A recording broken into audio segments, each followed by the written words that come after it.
Hello, happy Friday. I hope you guys are having a great week so far and that you guys are going to have a great weekend.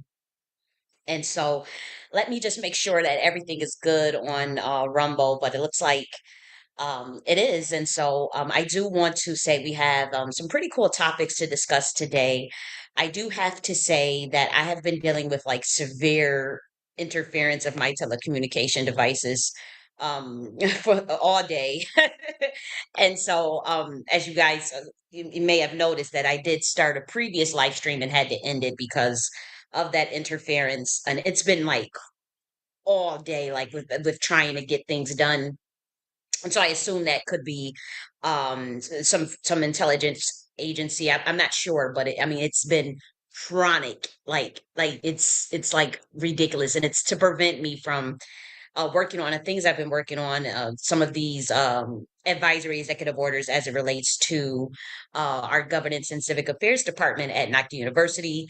Some of the information that I've been working on as it relates to books. I guess it's supposed to slow me down in that sense, but we're talking about like the screen just like blacking out, like literally like every second. Like, so it's like, obviously I've updated my drivers and my graphic cards and whatnot, and try to do a restore point and, go into the settings and make sure everything was correct with the display and all that stuff. So I made sure all of that was correct and whatnot, and the performance issues on the back end of the system itself. And so it's not quite that. And so and then I notice it's when I'm working on certain things that are like, as it relates to governance and whatnot. And so or Nakhti University. And so I presume, and I could be wrong, but I presume it's definitely in regards to those things, to kind of slow it down. But nonetheless, we are here and we are going to cover it. But I wanted to preface this just in case, like, I get knocked off the air or whatnot. That we'll be back, and there'll be provisions made to make sure that um, we cover what we can cover today. And so bear with me if that happens, if we get knocked off the air.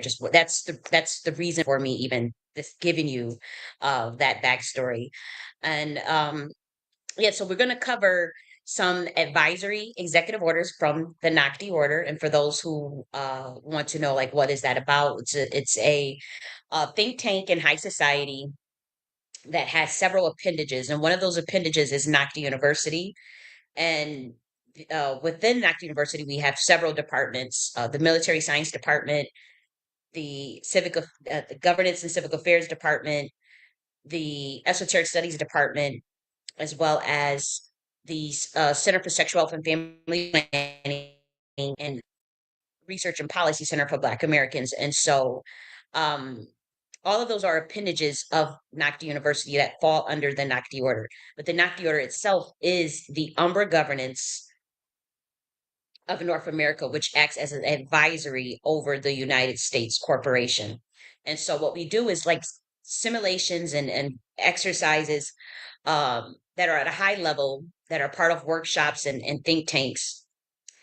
And it's to get people thinking at a higher level of what does good governance look like? What does constitutional studies look like?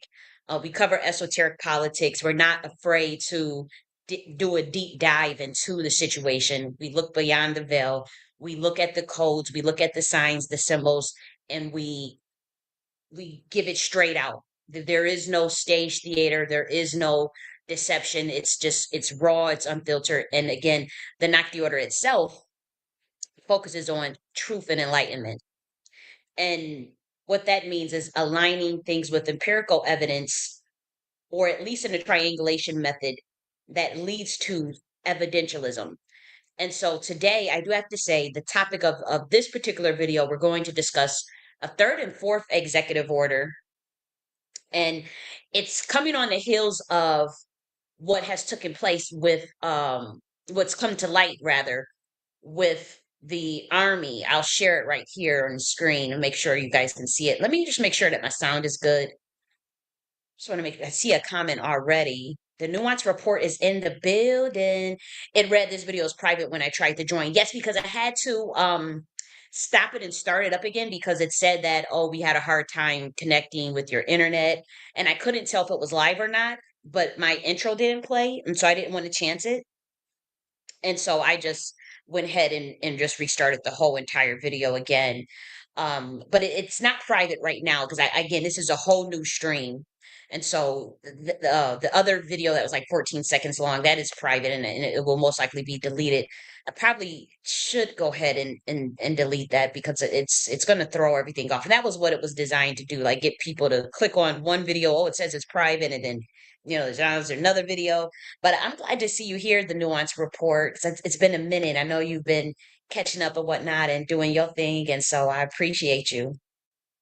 Uh, but there was a situation that took place this week where it came to light that uh, the U.S. Army in particular had diverted over $151 million meant for soldiers' food, and so I find that very, very alarming. And so we're going to discuss that. And, we're going to look at the pictures of the food that they've been, that they're being fed. We're going to talk about that. And so we have an executive order as it relates to that, and that's called the Military Subsistence Integrity and Soldier Welfare Act. And then we have an executive order that discusses integrating Haiti as a 51st state of the United States. So we'll be talking about the objective benefits of that and as a win-win solution for the U.S. and Haiti, as well as like what is the investment structure look like?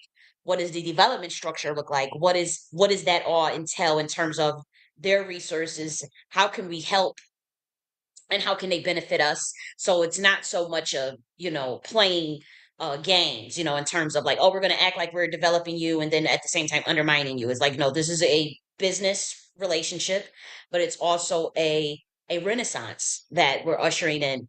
And so we'll discuss that. And then it's a proposition. And so this is merely a proposition. And so if, say, the people of Haiti are like, you know what, we're good, given their turmoil that they're in and the corruption and the gang violence that they're dealing with, the situation over there, I think what this at with the fourth advisory, let me just actually share it.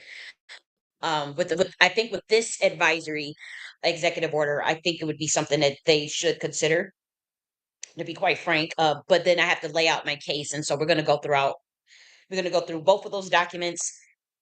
And then the last thing that we're going to discuss is the five forms of power. And so we'll talk about the five forms of power, which is coercive power, reward power, legitimate power, referent power, and expert power. And then we'll get into actual case studies of what that relates to under the Nakhti order in terms of what are some innovative ways America, under the umbrella governance of the Nakhti order, and I'm saying that very specifically because a lot of people try to steal my ideas, even in more powerful think tanks that watch my channel. They will try to steal things, and I'm letting people know that um, if you take these ideas without, as far as if you just think you're going to plagiarize, that will not be the case. These ideas are published and they are under the Governance and Civic Affairs Department at Nakhti University. These are like my case studies, my research, so I'm not trying to like be an ego, but so much of my stuff has been stolen, and I've been documenting that on this channel in terms of how people act like scavengers over other people's intellectual property. And so I'm not playing it. I copyright my stuff. Some of my stuff is actually federal copyrighted in terms of me having like documentation approved, like a certificate. And then other things are published, but then again, the Nakhti University itself, we have given strategies, some of which we wanted, outsiders and other think tanks to utilize those strategies. But for this particular video, no. All of the material that will be shown in this video is for the Nakhti order, is for Nakhti University under the umbrella governance. And so it's for us to implement and for us to execute. It is not for people to try to steal those ideas without giving credit. You can come to the table. We can collaborate. I'm all for collaboration. I'm all for discussion, workshops, consultation, strategy building, coalition building. I'm all for that. I'm not someone that can't get along with people. However, I don't like coercive relationships, and I don't like coercive relationships. I don't like theft of intellectual property. I don't like gaslighting and plagiarism, because this is a university. Okay, so I can't, like, the standard of academic integrity is high, even within the think tank itself of Nakhti Order. It's a high. It's so academic integrity is still very important to me, and so plagiarism is not, it's something that I frown upon personally. And so even when we talk about the five forms of power, you're going to see me cite where I get the information from, because it comes from other social psychologists and sociologists that worked on this previously. They did the research, I want to say in 1959, and it's been used as a framework, or as a theory rather, for organization and communication buildings across the country, globally, across the country in the United States, but also globally. And so when we talk about these five forms of power, what I'm doing is applying that theory to specific case studies, the case studies I came up with. Now, the five forms of power, I did not come up with. Other researchers came up with that. And I do cite where that information comes from, which is the French Raven Five Forms of Power by John French and Bertram Raven in particular. Those are they were I want to say they were social psychologists, but they came up with that.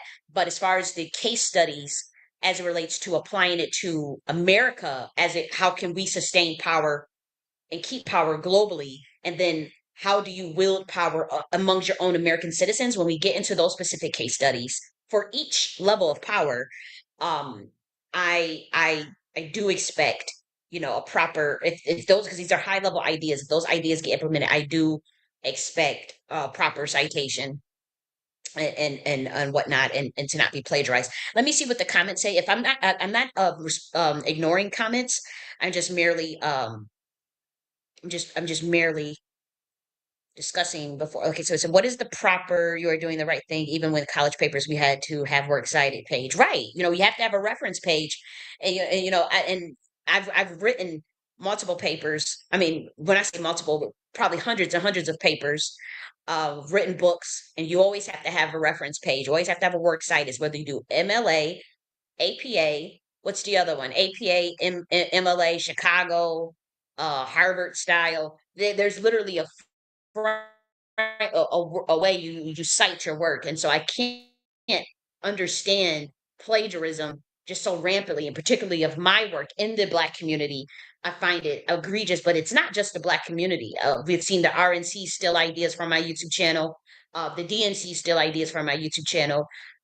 We've seen whole concepts lifted. It's not just, you know, the Black community, but I'm putting people on notice, because I don't mind putting people on blast and saying, okay, you took this from this, there's this timestamp, here's when it happened, getting it documented, that you're a plagiarizer, that you're a copycat, that you have no source energy to be creative on your own. You have to steal ideas while trying to gaslight and blacklist me. See, to be honest, a lot of this stuff, the reason why I have such a disdain for it is because it's the same people that worked behind the scenes to try to financially blacklist me, socially blacklist me, discredit me on some COINTELPRO shit, some CIA shit, and tell people that I'm crazy and stuff. But these are the same group of people, particularly in the reparation space and whatnot, that went around trying to convince everybody that I was crazy. But these are the same people stealing ideas consistently, or undermining me publicly and not allowing me to respond.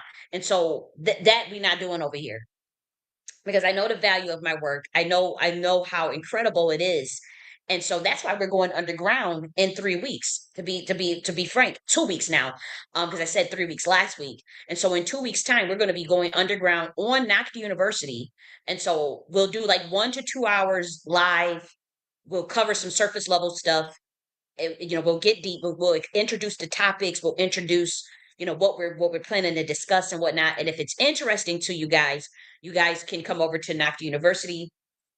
Um, Day ones are claused in, because they have been supporting me. They did not give up on me. They did not abandon me, even at my worst moments. They saw what I was trying to do. They saw what I was trying to get out, even when I was going through a lot and fighting off a lot of attacks, spiritually and physically, to be quite frank. And so, day ones, and it's not that many, but you will be closed in. You don't have to worry about going through the avenues that the other people. And it's not that to punish other people. It's just like if someone is interested in this material and this information, they will come to me and they would show that, you know, and especially because we've been doing really long lives, 10-hour lives, 9-hour lives, 7-hour lives, 6-hour lives. And again, the quality of the work is at the level where other universities uh copy suit, like that. The work that I did on the constitutional studies that same week, when I was asking my community to look into certain elements of some of these founding documents, that same, like, literally 2 days later, 26 universities in Georgia decided to offer constitutional studies after Nakhti University offered constitutional studies first. And that's documented and timestamped on my Twitter page. And so I do know that there's this element where people are watching, very powerful people are watching my stuff and trying to see how they can, benefit off of it, utilize it, and capitalize off of it without and monetize off of it, to be quite frank. And so I have to move a different way. I have to go underground, and we're and even at that second tier, like, even though you may go to the monthly subscriptions, again, all of those videos, recordings, are going to be available for replay if you can't make a week, or if you miss it, or you can't uh watch the whole thing. It will be available for replay, will be recorded. And there will be, if you don't even want to log in necessarily to your portal and your particular page on Nocta University, you can just join via link. We do have it set up that way. We can do it just that way.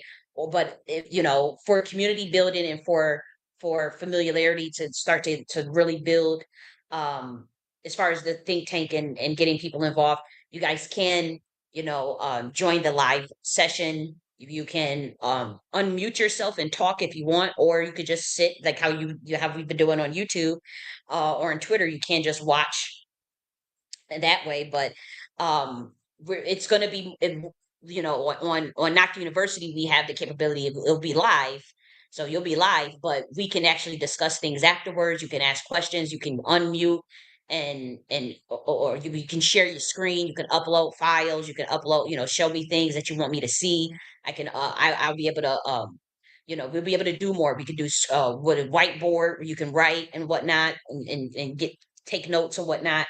um so that's what I like, that idea better, because again, when we're on YouTube, when we're on Twitter, and we're on Rumble, I mean, I guess you could come on here, but a lot of people, they don't necessarily want to discuss all these type of things on the internet. And so we'll go behind the scenes. But again, I do want to say, we're not going to be discussing anything illegal. I'm not going to be coaxing people to do anything, against their will or anything. It's just what we're doing now, just going behind the scenes, so we could delve a little bit deeper on things. And when we say deeper, it's just one step further deeper. There is going to be another layer beyond just uh the subscription on Nocta University. And that's going to be more for those who decide to take that next step when they're on the court, who want to be more involved in a more of the think tank aspect, and want to, and again, um that's the next layer. So we just going to the second layer, which is on Nocta University. Or I think yeah, we're gonna stick with Nocta University because I have Nocta Community Center. And Nocta Community Center, we can set it up that same way, where you can come. There's forums, there's live chat, live video, and whatnot, and think of some other things. I know there's a bunch of forums, the ability to create groups, and discuss within those forums. And I've got to make all that stuff private, because again, everything's going to be more locked up, because um, I've realized that the whole play was to kind of keep me in the dark of things, while the current administration funnels off ideas to keep their shit running. And again, when I made my claims uh about who I am, and as far as selecting myself as the president over the shadow government, over the Nakhti Order as the Umbra governance of the North America. I was very clear on that, and I'm sticking to that. But I realized, like, you know, even it would have been any administration that would have done this, but I realized that they were clearly planning on, the plan was to just, okay, whatever she put out on that channel, whatever she write in those books, we're gonna try to formulate it in, take not give her any credit for it. Completely shadow. I found out that Amazon is stealing my royalties. I just talked with Amazon today. They did apologize. Now they did admit, like, and I have the evidence of all that. And I put it all. Everything is documented. Thank God for people that support me. They gave me the order numbers. They gave me the documentation showing that they had got the book, that it shipped, the date that it shipped, the date that they bought it. Real thorough documents, and I did not get those royalties. And so I was able to prove that. Amazon, I did contact Amazon about it. And there's multiple, it's not just one, so it's like, okay, but they claim that there's some glitch going on and that it's a tech wide issue that and they're going to solve it and resolve it. And so, I'm not going to jump out the window too much yet, but it's a lot, and to see like the concerted effort to blacklist and financially blacklist, but at the same time to see these same people, and by that I'm talking about certain secret societies, and even those in the political machine, and those that have taken that oath to that system, that god awful system, to see them swooning to see what they can steal, to see what they can get, to see what they can copy. It's disgusting. And so we got to lock it down. We got to lock it down. And again, when you go behind the scenes on Knox University, uh, we'll do 1 to 2 hours live. Well, the link will be put up. If you funnel over, you funnel over. If you don't, you don't. I'm going to keep going. Uh, we'll stop the lives. Well, we won't stop the lives, but it will be a disclaimer, like one of those things that just say, hey, we're over on here. If you want to join, we are here now. This is where we're at this link. And you click the link, and you can come in that way, and not university. And we'll continue that live. And then that live will be recorded, if you can't make it or whatever, and so you can catch the replays. And that's just what we'll do. And we'll be able to discuss, some of the more esoteric aspects of things. I can get more deeper. I can be more raw, to be honest, because again, there's a lot of censorship on these social medias. We don't own them. um, I personally am shadow banned on every social media. I'm actually the most shadow banned on Rumble. Like, it seems like Rumble, kind of like targets, and I'm shocked because I'm like, I thought that, Rumble, you could kind of do whatever you want or whatever. But for whatever reason, Rumble constantly messes up my stuff. YouTube, since I get censored on YouTube like no other. And Twitter, but to a lesser degree, but certainly like compared to like where I should be in terms of, especially when Jack Dorsey owned Twitter. I mean, I used to go viral quite a bit when Jack Dorsey owned it, and then when the ownership switched and whatever, really think they manually went in and like said, ban this, like shadow ban this person, do not show this person's tweets. And it's because obviously there's some truth in what I'm saying. And I'm just so early on a lot of things, and I'm not an arrogant person in terms of like, oh, I am just the only one. No, this is happening to millions of people, that hundreds of thousands of people in America, that say certain things, that awaken to certain things. And unfortunately, they going through the same thing as I am. And so I don't want to put too much energy on these platforms like that anymore. I want to go on my own platform. And even if something was to happen even to my own platforms, I know how to get a private server and build a website from scratch. I've done it. I have gotten a private server, and it was really difficult. It actually like took me like a year and a half to do. But for one of my projects that I had some years ago, I like almost like 10 years ago, I got a private server. Um, I I had to. I didn't code anything on my own, but I was able to do some integration with things. But I still had to do quite a bit of work on that CMS system. I used the CMS, but I had to customize it quite a bit, pay for customizations. And I used a CMS that was using Python, but yeah, I was able to pretty much do it from scratch and own it, like download the whole thing, and the whole not even the whole site, like the whole infrastructure. It just in case like that server went down, I can go move it to another private server and whatnot.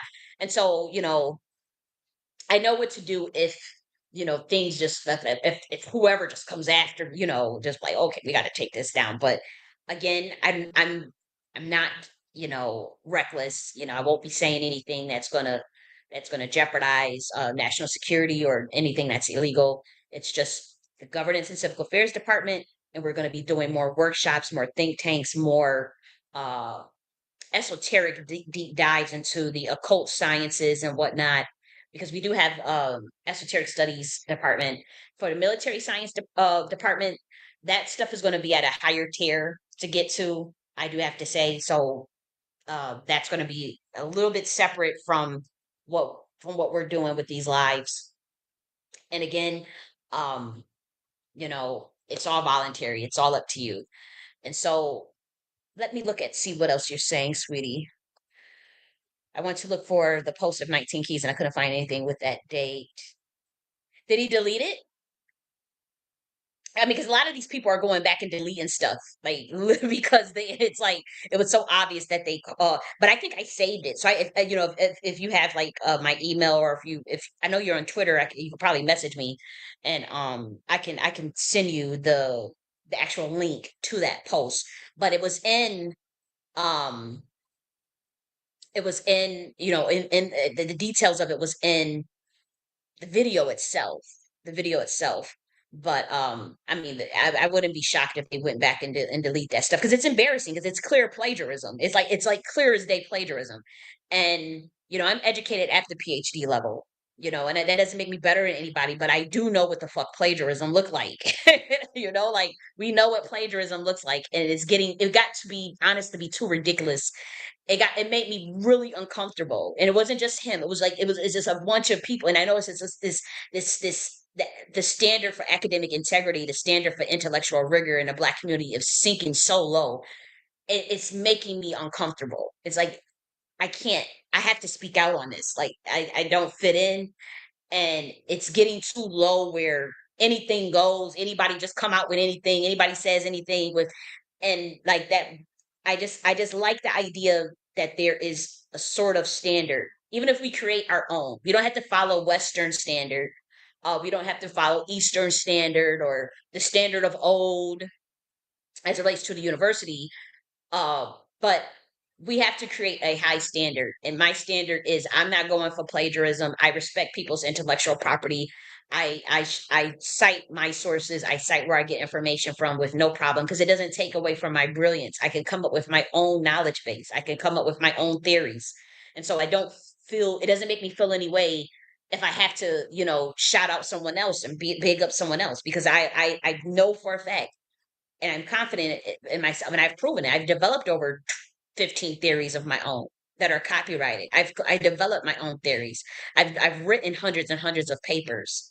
I've published over 20 books, and I have 3 manuscripts already ready to go. So I like, by next month or two, I'll have 22 books published. So I don't. It doesn't make me feel the type of way to shout out other people, and give credit to other people for the work that they've done, and for the gifts that they have, and for what they've put forward. And again, it just doesn't make me feel any type of way. So I find it egregious. That's why I had to step away from certain scenes and certain people. And I'm like, oh, hell no, like, that's not the way I roll. I roll at a high level. I'm a high thinker. It is what it is. I'm not trying to, you know, play down anyone else or try to come off better than anyone else, because it doesn't mean, you know, it means something in certain silos of consciousness. Okay. But we all know what fucking plagiarism look like. And the people over here definitely know what plagiarism looks like. You say that's why I don't teach my science. Well, that's you. I mean, what is your science? Like, it's not about like, for me, it's not my science. This is science that for the most part is intergalactic, the stuff that I teach anybody could, with enough research and with enough awareness, can come into that information on their own. And though I come up with it, to me, it's a reiterative process of continuous creativity, infinite potential. And so what I developed like in 2020, it's to me, it's like it's nothing. And another thing is it's it's stuff that, to me, if I put it out, I wanted it to be out to a certain degree. It doesn't mean that I want to be plagiarized though. And again, you have to, when you write a paper or if you write a book, if you write anything, that is the people's original work. What I don't understand, like what is wrong with someone teaching their ideas or coming up with new things? It doesn't mean, it doesn't give other people the right to steal it. But people globally and for since time memorial have been writing their own philosophies, teaching their own philosophies, teaching their own courses. So what's the problem when I do it, Supreme?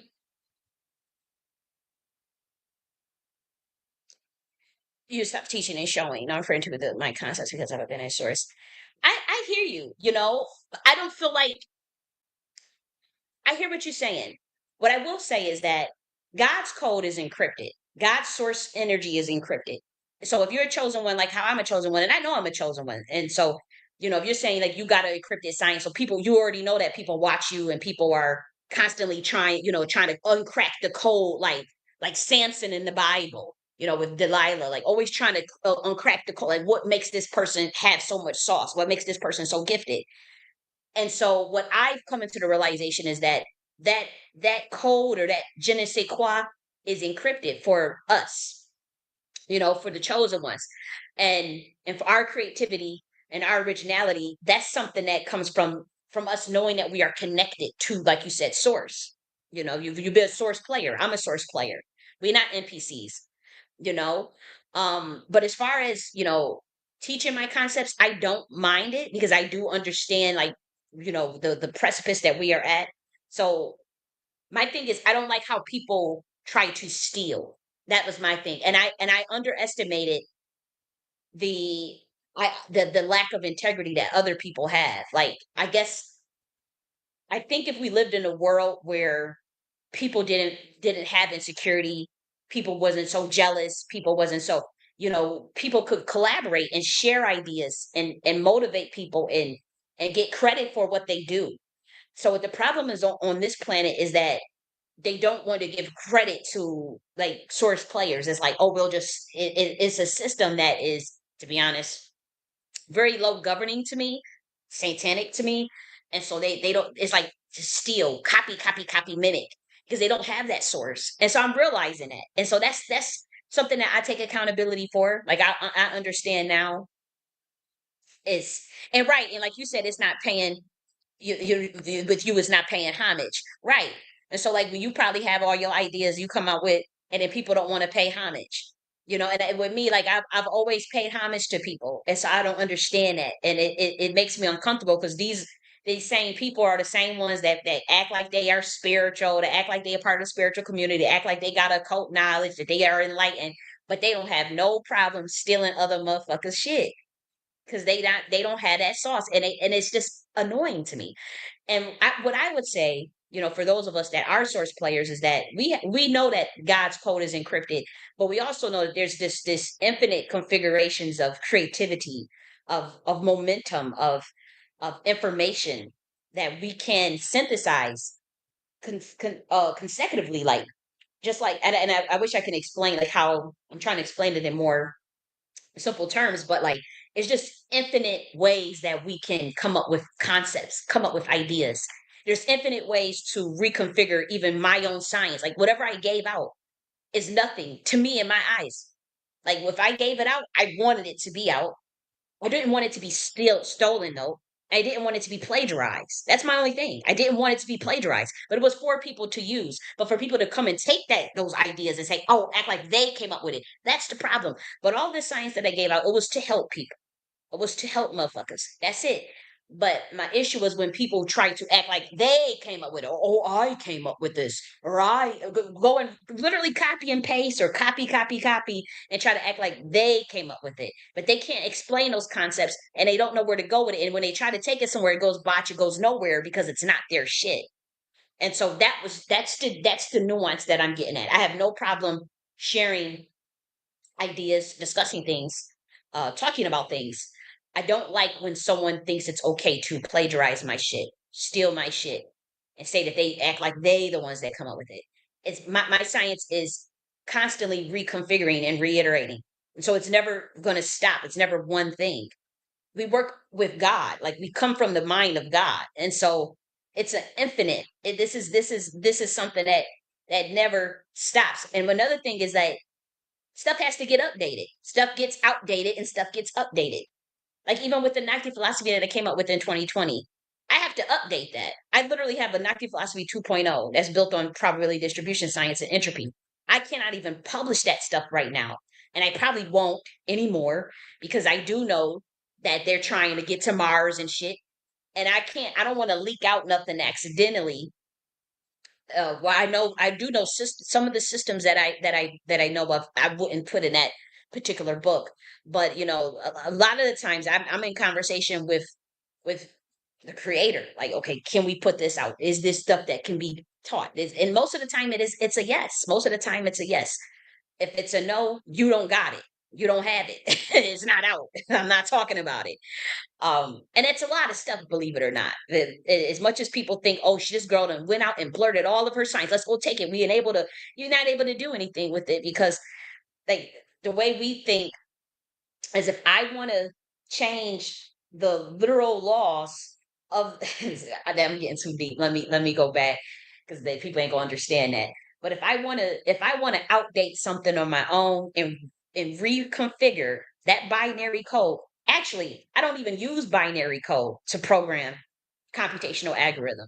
We do instead of 0 1 0 1s, it's 0 1 9 2 3 5 6 10 spirals everywhere. It's encrypted on levels that can never ever be even that is just what my mind knows. But what God knows, I mean that code that gives us our sauce, that gives us our je ne sais quoi, oh, that's encrypted. We don't get to know that ourselves. We don't get to see and give that sauce away. You can't. And no matter how much black magic someone does on you, so how much coven ceremonial magic someone does, you can't. You're not taking it. And so that's why a lot of us become unfortunately targeted individuals, you know, because of those gifts and because of that sauce. But again, I make it very clear: just because I give out my ideas, I want to help people. That's my goal. It ain't to flex. It's to motherfucking help people. But you will not be plagiarizing my shit. You will not be running around acting like you came up with shit. Get your own. Everybody got to find out their own identity. You got your own gifts, your own natal chart, your own gematria. People have to figure that out for themselves. And unfortunately, some people have to come into their awareness. But you're not gonna mimic nobody into you can't mimic someone else's awareness. You have to come into your own awareness. You have to follow what's encoded in your epigenetics. Just like how I gotta follow what's in mine. I'm not talking to Supreme or the Nuance Report because I know you guys get it. But let me see what else you guys are saying. You said there are a lot of people popping up and following false prophets and have a comment to make and doesn't show the nuance. The examples of our standards never went away. Exactly. The examples of our standards never went away. Our standards have always been high for intellectual rigor and for integrity and for academic integrity and for copyright and for intellectual property. Our standards have always been high. So I don't understand what the heck is going on, in certain arenas where and I would say this could be the conscious community or maybe the reparation space. I'm not sure, but I know that they have these certain actors in those particular spaces still they plagiarize. It's as simple as that. They plagiarize and it's uncomfortable or they copy incessantly and it's creepy is all I'm saying. But I do know that there's a segment of us that know what's appropriate, what's not appropriate, what's honorable, what's not. I my master teacher, she hadn't written any books. Her YouTube got terminated from jealous bitches, to be honest.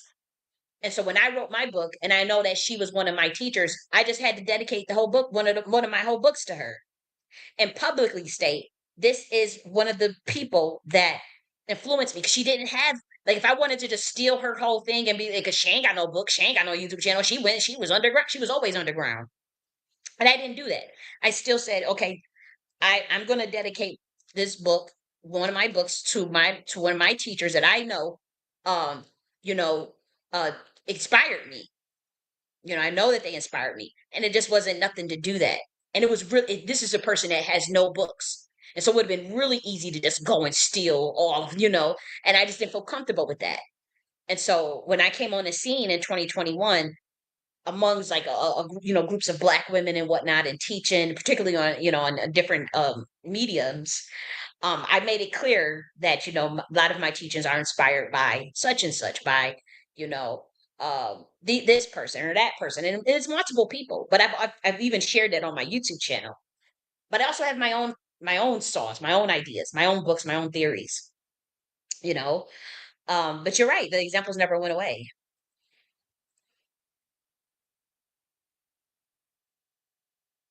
Yeah, you both are correct. Yeah, because a lot of Supreme, and I don't know if you're a male or female. You can tell me if you are. I don't think that Supreme is incorrect either. Um, I'm learning more to be more like, okay, we got to go underground. Okay, we got to. If you guys are not going to plagiarize, you're going to be. I mean, if you guys are going to plagiarize, you're going to be called out for that plagiarism. You're going to be put on the summer jam board. You're a copycatting ass bitch. You a mimicking ass bitch that copycats. You are a plagiarizer. You have no integrity. You have no honor. You come to you think that it's okay to plagiarize someone that's PhD level credential, that has books, and you think it's okay to plagiarize someone, but you the same group of people that roll with people that work behind the scenes to financially blacklist me and socially blacklist me, and then go around and discredit me in back channels, but then you want to go and steal my shit. Like, you that is a no-no. Like, that is so low level, low life behavior in my eyes. And so I'm like, I'm very disappointed that a huge segment of our community think that that's okay, and I have to call it out. I'm not gonna. Look. I ain't no long suffering motherfucker, or just some poor righteous teacher for you motherfuckers. That you just gonna abuse me, roll over me, and I do all the work, and other motherfuckers get credit for it. No, bitch. We copywriting everything around this bitch, and we putting your ass on blast for being a plagiarizing, no integrity, no honor having bitch. And we have to do that. We must do that. I don't care how reckless I sound right now. I'm not letting it fly. And like Supreme said, people don't want to pay homage. See, I'm not familiar with Supreme's work, but he's probably been, they probably been doing a bunch of shit, and haven't been getting any credit or homage. And you said that's why, for real, I got to the point of being more. I'm detached from humanity too. I'm like, look, y'all got it, because it's like it's just like who the ideal came from. Yeah, who's ideal. Yep, and it's like it happens all the time to me, and it's just annoying. And I've been practicing the art of detachment. When I say I am so detached from like, people will get cut off. Like, if you have crossed me and you ain't received no call, I mean, most of the people that have crossed me that I know for a fact tried to gaslight me into situations with in 2023. And these were people, some people that I have known my whole life, that I know was involved in selling me out. They are completely cut off, and I am detached. Like, I have a lot of emotions, but I have a very uncanny ability to be extremely mechanistic. And that's because I'm left-handed. Like, I'm literally, I write with my left hand, so my brain is wired differently. But I'm also an Aquarius, my life path is 8, and I'm born on a 22. My mind does not. I don't get in a gutter of emotions when I don't have to. There are times when I internalize those emotions and get depressed like the other people. I am human, so I've gotten depressed, and get depressed like everybody else, and feel love and strong, and feel things. I feel the range of emotions, but there's certain things that we Aquarius are not going to take. And deception. and is one of them. And the clear betrayal and gaslighting and discrediting, that's a no-go for me. It's like when you try to discredit and I know you know the truth, when you can't stand on the truth, I can't fuck with people like that. Like, no, that's a one-way permanent ticket out my life. So anybody that like I know for a fact was involved in what happened in 2022 and in 2023, even if they were around it or if they still around them people, they are cut off. Like there is no coming around me with that, Like, like it's a clear detachment. Um, and I'm learning more to be more detached because I'm generally a very compassionate person for the collective of humanity as just conceptually I care about humanity, being a humanitarian and whatnot, um just conceptually, but to the point where boundaries get crossed or I find out that through my discernment that the person is not for me. Oh, I can completely detach. I don't care if I know you for 20 years, 30 years. I can detach and feel nothing and move on like nothing ever happened. In terms of forgiveness, that's something I have to work on. But again, I always say you can't forgive no one who has no remorse for what they've done to you or won't even admit to what they've done to you. No, and let alone apologize. Like I didn't even ask for an apology, but it's like it's a motherfucker that won't even admit to what they done. Particularly with for those who have dealt with narcissists, you know what I'm talking about. And for those who deal with, if you're an activist and you know that or if you're just a targeted individual, you know what you deal with as a targeted individual, and with people just clearly in your face lying, clearly in your face as a plant, clearly sent. You got to deal with that shit, and you got to look them in their eyes, and they and and how they play them games like that. I'm like, forgiveness for me, it has been hard because it's like, how do I forgive someone who has no from remorse for the wrong they've done to you? I wrote about that in Nakhti philosophy that you never forgive someone that has no remorse for what they've done to you because they're gonna play on that. That's like that's like not having self respect and dignity, and they're gonna keep on doing that shit. Because they wouldn't have crushed you so bad in the first place where it would require, you know, forgiveness in my eyes. But nobody is perfect. People not perfect. So I understand people make mistakes and whatnot. And I've had to be forgiven, when I was younger and stuff in high school and whatnot, being a mean girl and shit, and I've asked for forgiveness. So I don't mind forgiving people, but I'm not going to forgive a motherfucker that have no remorse for what they've done to me and won't even admit, let alone apologize. That's crazy.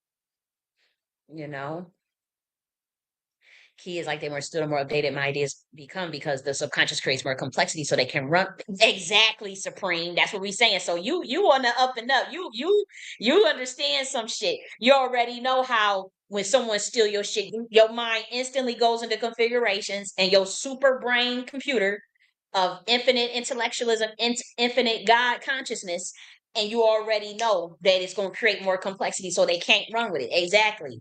And again, that is a never ending process. And God encrypts. God covers us, or whoever you believe. Source cover. However, I'm not saying you got to be all religious and nothing, but whoever you believe, we covered. Even if you think you the source, we it's still once we've tapped in to that power, we already know how it go. Exactly. You say yes, you operate from abundance mindset. Exactly. Abundance mindset and not a scarcity mindset. And I've been leaking and bleeding. But by that I mean like spiritually, it's been like my aura's been leaking. And I'm like, because I'm a giver and I love to help people in any way I can, and I've been limited in many ways. And when I say limited, I mean like I don't have like a bunch of monetary resources. And if I did, man, it would be on and popping. Y'all know how like Mr. Beast on his show, he be giving out all them charities, all them houses and all them stuff. He be doing all that stuff on Mr. Beast. I'm telling you, if I had the money, oh man, I just it gives me joy to see things thriving, to see systems working, to see people happy, to see us happy, and see other people thriving. So I already know I will be like just like Mr. Beast. For those, that's like he's the YouTuber that does like he does philanthropy. He does games and whatnot and different social experiments, but when he does them, when he be, uh, when they do the shopping sprees for people and helping people get homes and helping people in these situations or whatnot. Like if I had that type of money, and then that's what I would do. And it's hard in this system because it's like when I was offered that deal, it's like, well, what do you want to do? You know, my response was like, I actually just want to help, and I want to help people. I want to teach. I want to help other people get to ascend.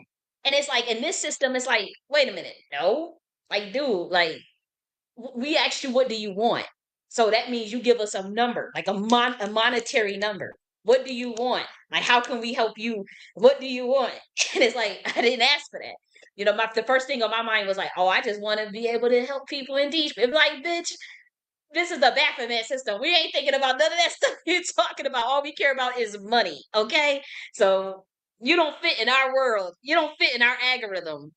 We're gonna try to kill you. Okay, so that doesn't work. Okay. Now we got to blacklist you. Okay, so that really didn't work. So now we got to financially blacklist you. Okay, so that still is not working as much as we hope. But so now we got to say you're crazy.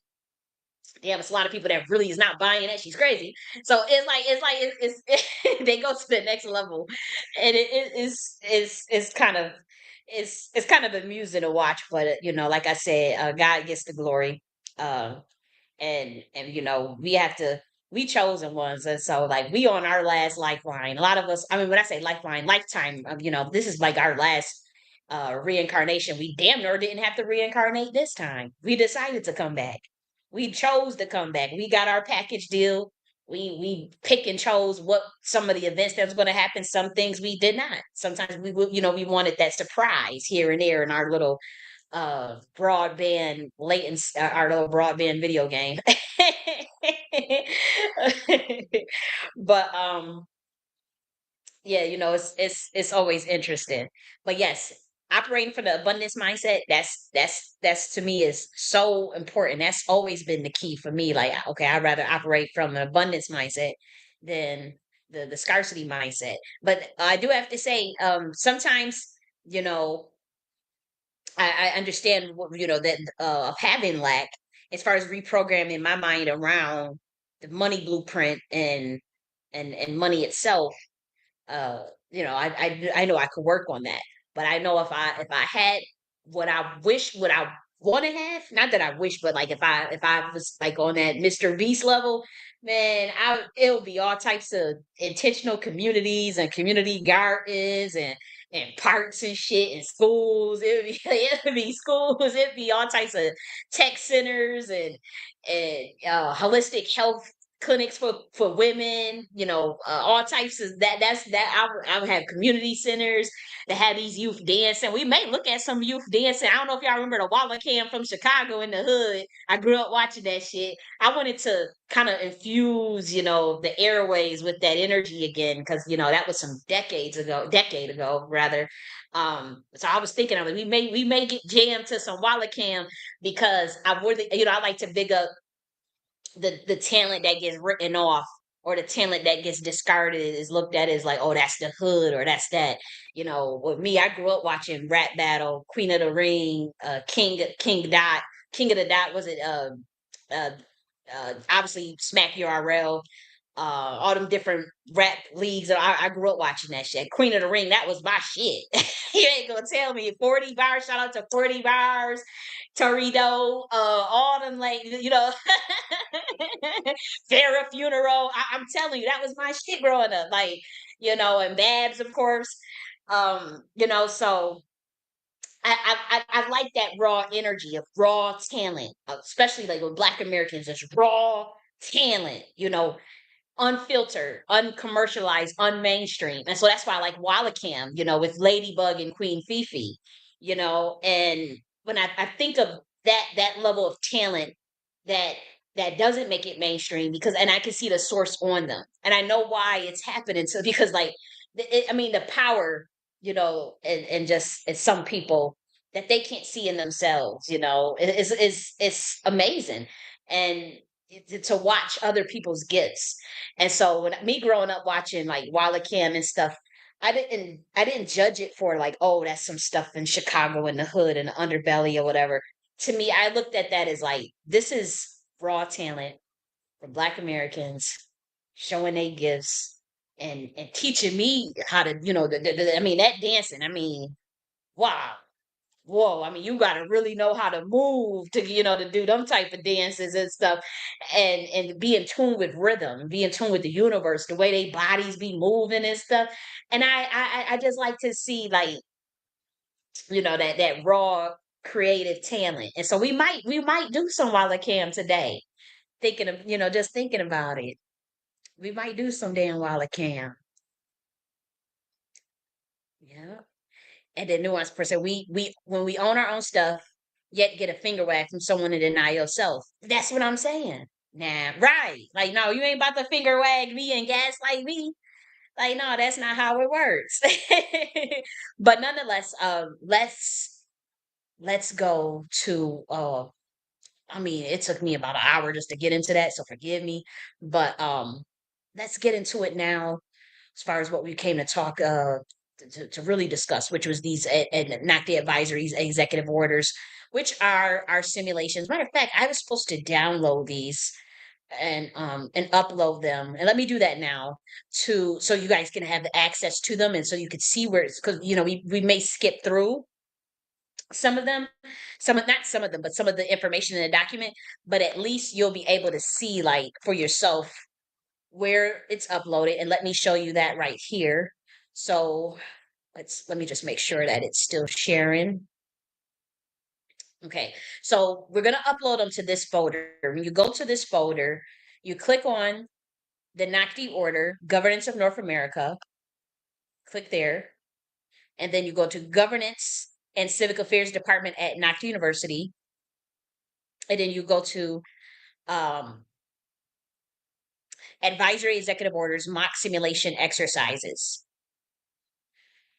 And God told me to rename this just simulation exercises, advisory. Take the word mock out. I don't know what that's about, but I move from the intuitive space. And so right here, we're going to upload the Military Subsistence Integrity and Soldiers Act. We'll upload that. So if you guys want access to that, you can see it there. I wonder if I could probably just share this folder, right? I'll share this folder on YouTube and on Twitter, matter of fact, and then we'll upload the other executive order, state military substance, which is the integrating. It's a proposal. It's a proposal, and we'll go through, what resources does Haiti have and whatnot, and like I said, it's just a proposal. But so far we have four. Next week we're gonna do. I wonder if I want to put a new folder here. I'm gonna create one right here as we speak because I do want that power document, what I mean, down here, because we got to cover the five forms of power. So let me do workshops at the university on governance. Okay, so we'll create this folder and I'll put that power on there. And so again, if you want to use these ideas, it's fine, but you must cite them. I mean, this is a school. Regardless of if you guys, oh, it's not white owned or it's 100% owned by you, it's what is, so we can't take that so serious. But my stuff has been used by powerful institutions, and my stuff is on academia.edu, so I can see who reads it and what universities downloaded, what countries download my work on academia.edu. And I'm like, wow, like people are really, especially that AidFest model, like people download that model from various universities all over the country, you know? And so you, I mean, you have to cite. You cannot plagiarize my stuff just because you feel like, oh, I don't have institutional backing. I went to Columbia University, but I don't have like my Knox University is 100% owned by me. I don't have investors. I don't have people. I don't have stakeholders in my stuff because it was a part of the financial blacklisting. It was a part of the social blacklisting as far as me being a targeted individual to have it designed that way. So where it was pretty much I was incentivized. It was pretty much supposed to be like an incentive to get me to kind of go back into the fold, to get me to go back into more of the matrix type stuff. So I was uploading something, so I got a little distracted. But so, I'm gonna keep strong with what I'm doing because I really like it. Okay, so let's see. I want this in a different folder. I'll put this right here. Move. I need to move that. Wait a minute. Wait a minute. Okay. Workshops at Nakhti University on governance. Maybe I want to rename this, but that's where the five forms of power is at. And then I'm going to um think tank. And then I'm going to share this with you guys right now. Make sure that it's okay. Anyone with this link. And so I'll share it here. Hey DW, I see you in the building. I'm about to read your comment now. I just want to get this shared in the comment section, and then we'll put this in the comment section um, on Twitter as well. Okay, let's make sure I get that on there. Okay, so that is where you could find these executive orders and the workshop information and whatnot. And so I hope you guys take a look at that stuff. Okay, so let me go back here. And we'll go here and share this again. Okay, now let me look at DW's comment. Okay, say I'm at work almost off for the weekend. Okay. Happy Friday. Been brainstorming on some education themes for the little ones. I'm considering a North Star Pole Star as the foundation. I'm considering a North Star Pole Star as the foundation. I don't know what that means. North Star Pole Star. Can you elaborate on what that means? But I think that's excellent to answer your overall, or to respond to your overall comment. I think that is dope. And brainstorming on some education things for the little ones. I think that's amazing. And again, I'm always open for collaboration. Behind the scenes or wherever you want to, work on behind in a different medium or whatnot. Besides, obviously, online and social media. I'm definitely open to that because I know you had got AFES, and I know you mentioned just a little bit about this before with DAOs and something for homeschooling children, and I didn't want to talk about that online. But I definitely think like that what you're doing is so dope because again, these children, if they close that Department of Education, they gonna need something for them. But you know what? Um, Speaking of the Department of Education, did you guys know that Hey Arnold was sponsored by the Department of Education? Like I was so shocked to find that out. I don't know if you guys remember. Hey Arnold was a cartoon show that came out in the 90s. And so for those who are in their 30s, that was something that we grew up on. Like I'm 33, but for those who also, are in that 30, maybe 30 to 40 age bracket, we grew up off of Hey Arnold. And it was like life lessons that we learned watching that show. The show was amazing. You had Gerald, he used to wear the 33 shirt, red and blue on. The black kid Gerald. You had Arnold with the football head. You had Helga. You had Oscar, and it was an amazing show. Hey Arnold. And when I was looking at the show, with fresh eyes again. I watched the show honestly, so the whole all seasons like once a year, to be honest. But I was actually looking at it last night, and I was like, there's some really powerful themes. They talked about how people get targeted, how with the situation with the pigeon man, the kid on the stoop with having the psychological entrapment and anxiety. It covers so many themes that are like so you know, pertinent just as human life. And I'm like, that show alone will educate your ass. And to find out that it was sponsored by the Department of Education. Who would have known it? I'm like, could you imagine if they were doing stuff like that now? Hey Arnold is a classic. And Hey Arnold, when I was looking at some of the themes of like projection, they even talked about some of the contracts that happened in Hollywood. That went behind, I was like literally looking at it. I'm like, as a kid, we just thinking it's entertainment. But I'm like, they was putting people on game. They talked about the narcissistic personality with Oscar, you know. I was like, yo, they was putting people, I mean, that show I couldn't believe it. I was literally flabbergasted watching that. And it was another educational department that sponsored them too. But I was like shocked when I saw the Department of Education was sponsored it. I was like, wow. Imagine if they did something like that today. They don't, they don't do that. You will never find that again. The moment of Hey Arnold, that was a one-off, but I'm telling you guys, if you have kids now, because I know we're in our 30s and in our 40s, but if you have kids now, the show Hey Arnold is on Paramount, it's on Hulu, it's on, I think maybe on Netflix. That's something you want to show your kids. Like I said, I watched the whole seasons at least once a year, because it's a classic, and I enjoy. That was one of my favorite shows growing up.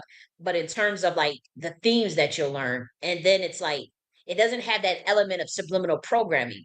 Like how we watch things now and it's an agenda being pushed, particularly things that like sexualize children or stuff with that leads to like gender inversion that they show now. The things that they put in the stuff now, that stuff doesn't exist in Hey Arnold. I can tell you that. It's not like, how like they would even show like subliminal body parts and like Disney stuff. That does not exist in Hey Arnold. Now they do show that the grandpa's chin kind of supposed to like look like nuts or something like that. Like I think there's one element of like say the grandpa's chin where you might see some subliminal sexual thing. But I have to say, I didn't. To me, I don't think I was affected by that. I mean, as a kid, I'm not sure, but I would say, like, as far as like agenda pushing, Hey Arnold is one of the shows that has that the least. I'm not saying it doesn't have any agendas that they're pushing, but like, I would say, in terms of like the education, as far as like a safe show that a kid can watch, that would be one of them, to be honest. But there were some shows that was not safe to watch, like Rocco's Modern Life and the Monsters, like those. There was certain things like that also came out in our time that I wouldn't advise uh, a kid to watch. I know Rocco's Modern Life, that was with Heifer, right? I wouldn't, or Rimpy and Stint, or so. I wouldn't recommend a kid watch that. You know what I mean? Uh, or watch Pokemon for that matter. But Hey Arnold is one of them shows where I can honestly say that was one of the bangers back in the day. It was one of the bangers. It was. Rugrats was my favorite too. But when I got older, a little older, I would clear as day remember watching damn Hey Arnold before school. Sometimes with a bowl of cereal, the damn Kellogg's cornflakes. Kellogg's cornflakes. We put a little sugar in it. I watched some damn Hey Arnold every day before school.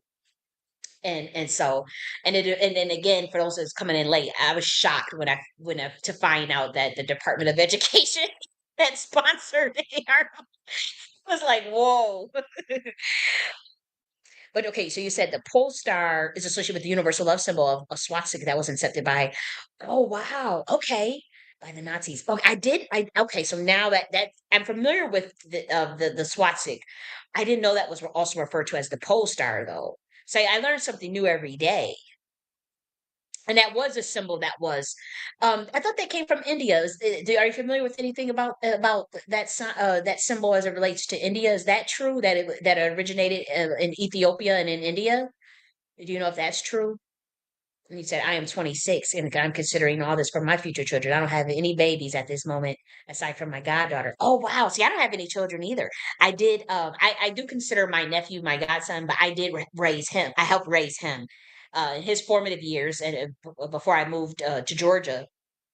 But I raised him and I took it serious. Like he had, he went to school, but on after he come home from school, he has his knowledge of self learning class that I used to make him. I used to have like a whole ruler, pencil, little board pointing and everything, reading to because I that was my thing. I like to teach, And so when I was younger, um, I used to come up with curriculums for him. Even on the weekends. I used to feed him his power meal, which was like some sort of chlorella or spirulina, lemons, carrots. I just let him pick him what he wants. Um, quinoa, whatever it was. You have to you have to have one power meal. That doesn't mean he ate healthy for the whole day because he was eating gym steak out, for dinner and shit. But for lunch or for your midday snack, you had to have a power meal. So carrots, grapes, power meal, one vegetable, fruit, some roots and herbs. So the little kid was sitting there eating irregular arugula, eating arugula. He was eating a lemon and drinking some Corella and some wheatgrass. And I mean, he enjoyed it because I was like, this is your power meal. It helps you, with your digestion and whatnot. And I said, now we're going to do our curriculum. And some of our curriculum was learning about essential oils. I remember we had a class where I was teaching them about all the different types of essential oils and the benefits and uses. Then we had a class I was teaching them all about the herbs, and then another class with science and planets, and it was really cool. And then we also did knowledge of self, which help us raise his self esteem. Go in the mirror and say your little affirmations about himself. And he used to say, "I am the beautiful one. I am the genius. I am beautiful." I used to make him say those things in the mirror to himself when he was a kid. Um, and he really enjoyed it. I mean, I remember he told his friends at school, so I guess it had some impact. Because I remember he went to school and was like, my auntie make me does this, but we do this, we do that together, And I remember he called me. He used to call me on his little phone in school and show his little friends. Um, but I remember those days. But I enjoyed raising him in his formative years before I had moved and before just the tensions between me and his mom, unfortunately. um but I really really really enjoyed teaching my godson and raising him the best way I could. He's my nephew, but in raising him the best I could with no children. And and sometimes you have to watch your boundaries. I know I used to cross my boundaries, and they think he's my son. Your son, he's my son. Hey, but I don't have any children yet either, but I'm not opposed to it. I'm just, I'm nervous though. I'm not like gung ho about the idea. And I certainly wouldn't want to be a single mother. I'm not judging anybody that is by any means. But yeah, it's easy to get caught up. Um, so I'm always cautious. I'm just overly cautious about my womb. And so there's no there. Look, it's some stipulations. It's some stipulations and some standards. So you ain't just ferminating in me. Like no, I don't work that way. So I do practice an extreme form of womb management. But look, I enjoy. I'm kind of still like I would say I'm kind of like an overgrown child myself. So I just was telling you guys, I just moved into a house. I remember for the first time I've just had an electric bill and a utility bill and heat and water bill in my name. I never even had an internet bill. Well, I actually did have an internet bill in my name. I did have it. Let me not be extreme. I did have an internet bill in my name, but I never had the utility bill in my name, like gas, water, or heat. I mean, gas, water, or electric.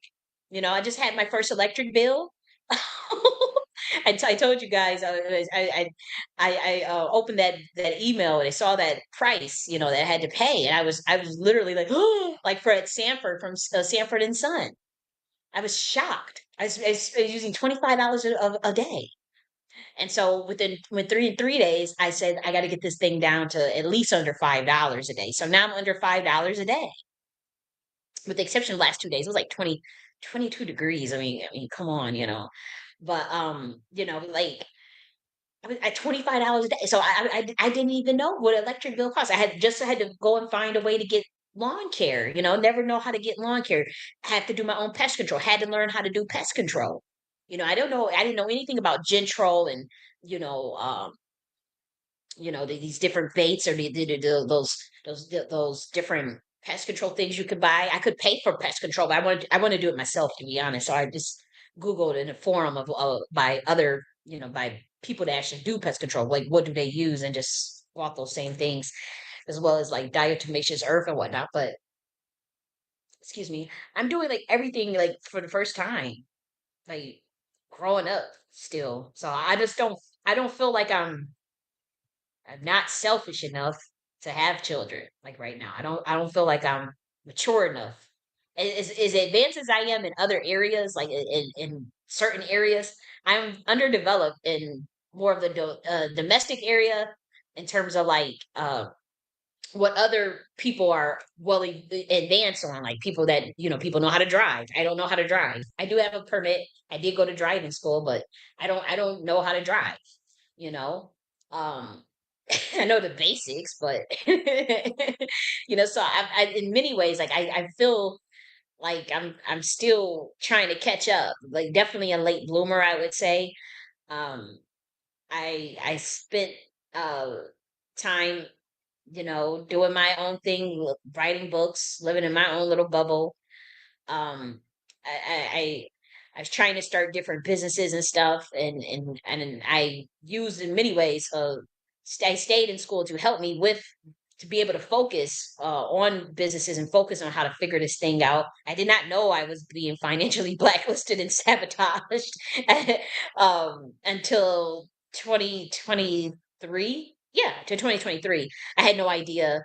But when I look back, it had been going on at least since 2015. And I've had multiple businesses. And I've just found out that Amazon was literally stealing my royalties. I contacted them, they confirmed it, but they said it was a glitch, you know. Um so I'm like do you like and people don't realize like the stuff that I've been dealing with, and I'm now a victim. But I just didn't realize, I that what was going on behind the scenes, and the threat that I was posing. I had no idea that I was posing. Like that stuff started when I started Organic Commonwealth. I started Organic Commonwealth in 2015, and it was a wholesale store, a wholesale membership club for organic and natural foods and product. And so I found a distributor, and I found like I found where to go. I found a couple of them that I was working with at the time, and um I was able to offer like pretty much the stuff that you will find at Whole Foods and whatnot. Anything that you will find at Whole Foods. Um, I had at my store again at Commonwealth in 2015. Bob Red Mills, Dr. Bronner's, all of the natural stuff that costs so much to get, right? All the essential oils and shit, herb farm, all that shit. I was offering that as a part of a membership club, and a membership was like only like $6, right? Um, but you pay. I mean, the savings you were getting, it was like a Sam's Club. So I was also offering individual items, but also bulk stuff like Sam's Club does, and it was bulk things that you can get, and it was for wholesale pricing. Now, if you didn't get the membership, you would see retail pricing, right? But if you got the membership, and behind the scenes, you would see your wholesale pricing. So I did show retail price and wholesale price, and then people could calculate whether they wanted that membership and pay for that membership, and then get access to the wholesale pricing. And so that's when I realized what was going on. Like as far as like weird stuff, like sabotage with payment gateways and with paperwork and all. And I didn't. I was in the world like a bright-eyed, bushy-tailed female woman, rather, thinking that you could do anything that you want in this world. So I didn't realize that that. Okay, obviously you're going to get sabotaged by your competitors. Like you're entering the food, the whole, the organic food industry and selling shit at a wholesale price, you know, and then you're going to black people with this. And I had no idea that, like, to me in my mind, I just thought that I was doing it right. It wasn't just a business for black people. It's service for black. Anybody could go and buy, But as far as marketing, your first line of contact is the communities that you live in. And so at that time, I was living in black community, and it was around black people. And so they were the ones that knew about organic commonwealth. Obviously, your friends and your families are the first one to support you, and so I just had no idea like that was where they had already had closed in, and so I'm like, okay, we got to watch this person. I knew weird things was happening, but I just assumed it was, okay, this is just the everyday racism or the everyday sexism. I didn't know that it was something much deeper that other people were not dealing with, you know. And so I did that all on my own. Again, I owned 100% of that. Got the permits, got to, did everything legally by the book and whatnot. Um, and they shut my payment gateway down. They just I don't know, like, and again, I didn't realize, like, these are things I could have fought, or these are things that were damn near illegal. And like even with Amazon, just like me catching Amazon stealing my royalties, like that shit is illegal, and and I never fought anything. Like even when I would do work on Upwork, Fiverr, and I would offer web design, and I would have clients, and I would get, making my money, and then all of a sudden they would just close my account and just be like, oh, it looks suspicious, I just moved on. I'm like, okay, let me move on to the next thing. I didn't realize that, like, I was being discriminated, I was being targeted for financial blacklisting and for clear sabotage, and I didn't think to fight these things. Like, I'm like, that's why I uploaded a whole file of what's been going on, because it's like, whoa, like, I had no idea that this was happening. I was being purposely, you know, surveillanced and purposely fucked with and purposely sabotaged. Like, I just thought that I was dealing with racism, and I thought that I was dealing with, um, you know, I summed it up to just, this is the just the norm, I guess.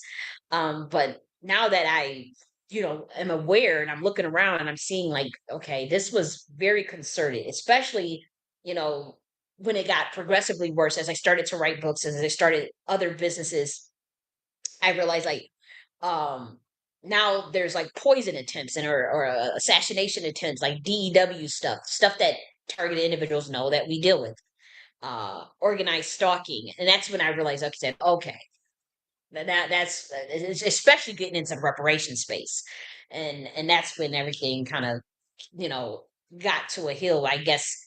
To me, what looked to be like, uh, desperation from those who feel that I'm a threat. I take it that could be the government, or I take it that could be, an intelligence agency or something. um I would, when they're in, I sense desperation in 2022 and in 2023.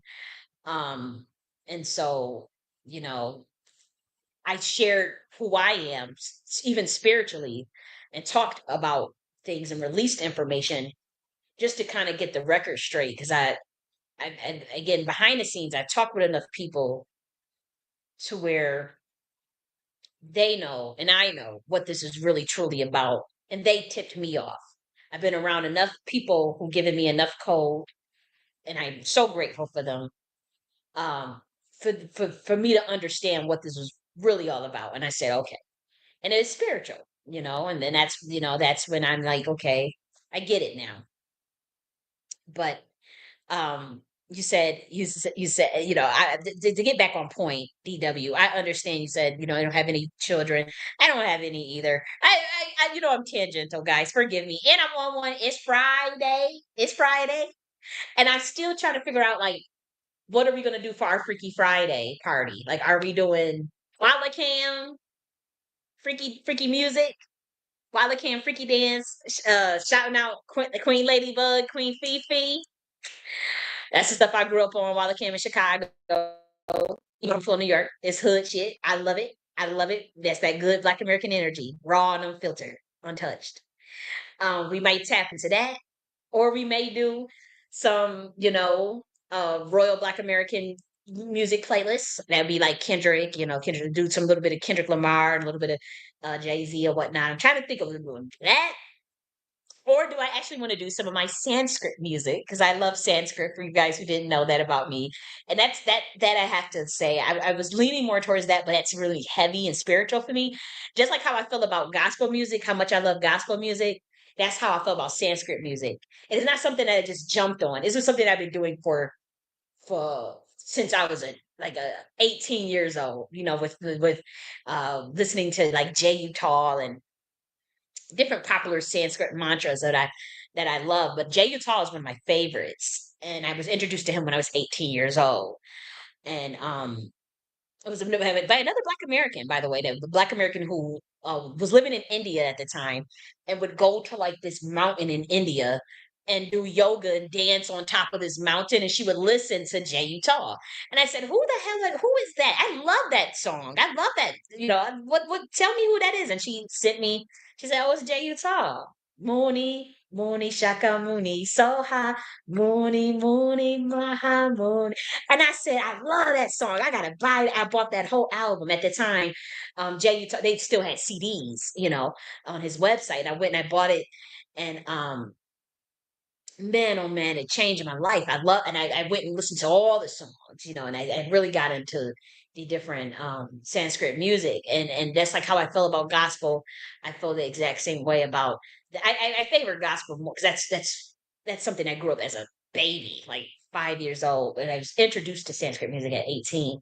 Um, so, but both are very important to me. I wouldn't know what to choose, but if I share that playlist with you guys as Black Americans, you cannot judge me. Please be open minded. Know that I am an alternative. I do not fit in a box, and so please don't judge. And if you do judge, I don't even care because it's what I like, that matters. And I love Jay Utah. So I'm trying to think like which direction do we go in for our Freaky Friday party? I don't know which direction to go. Maybe you guys will tell me. I know for sure it's found in all cultures. I can say originator. I was found in ancient Americas.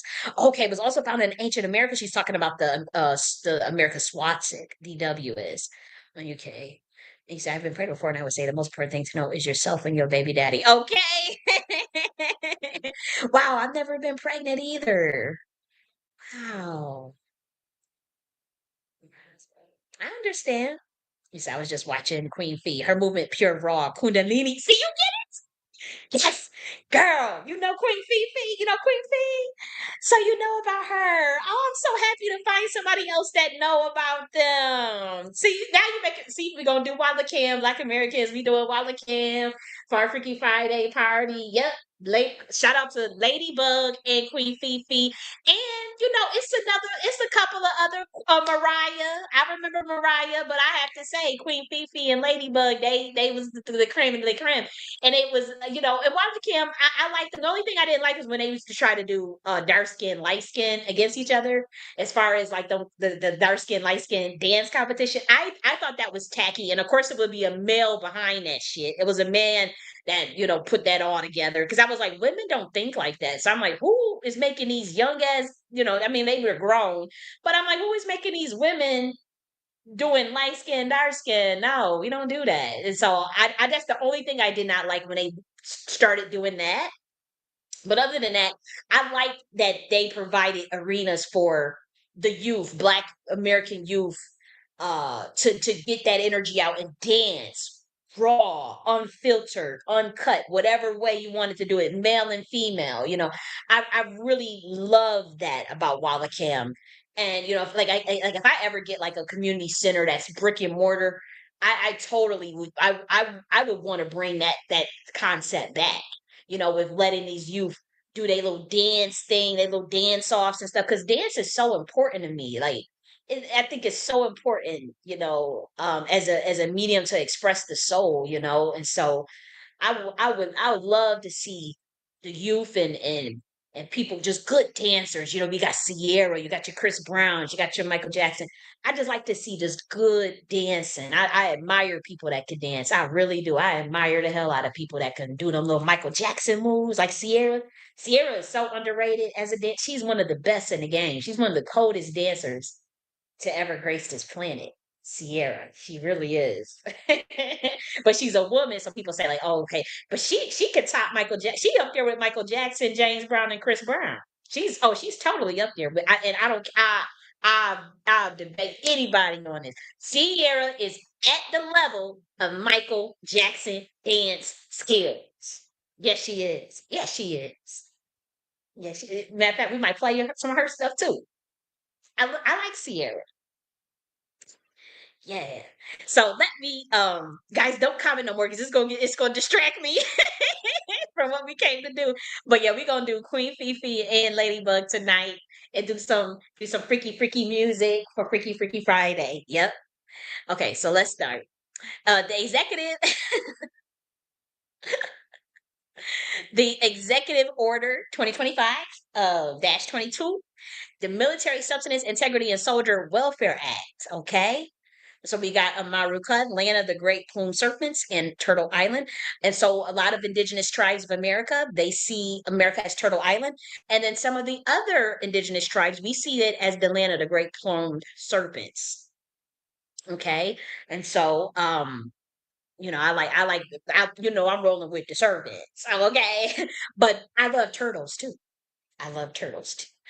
And so we'll cover this. Remember, this is an advisory executive order that is a simulation exercise as a part of the governance and civic affairs department at Nakhti University. So we do these educational exercises together on governance, and well, we're also later on going to do a workshop on the 5 forms of power with case studies.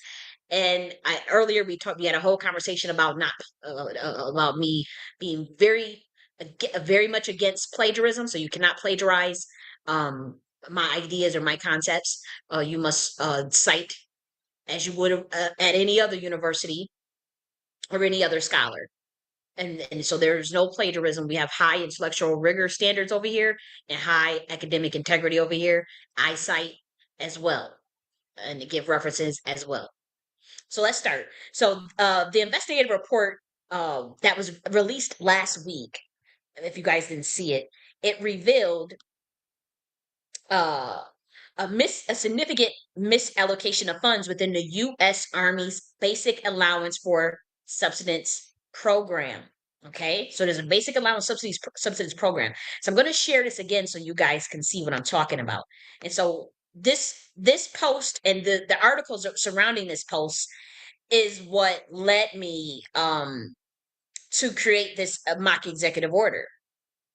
Okay, because I was really disturbed uh by the misallocation of the army soldiers um money, and particularly as it surrounds food.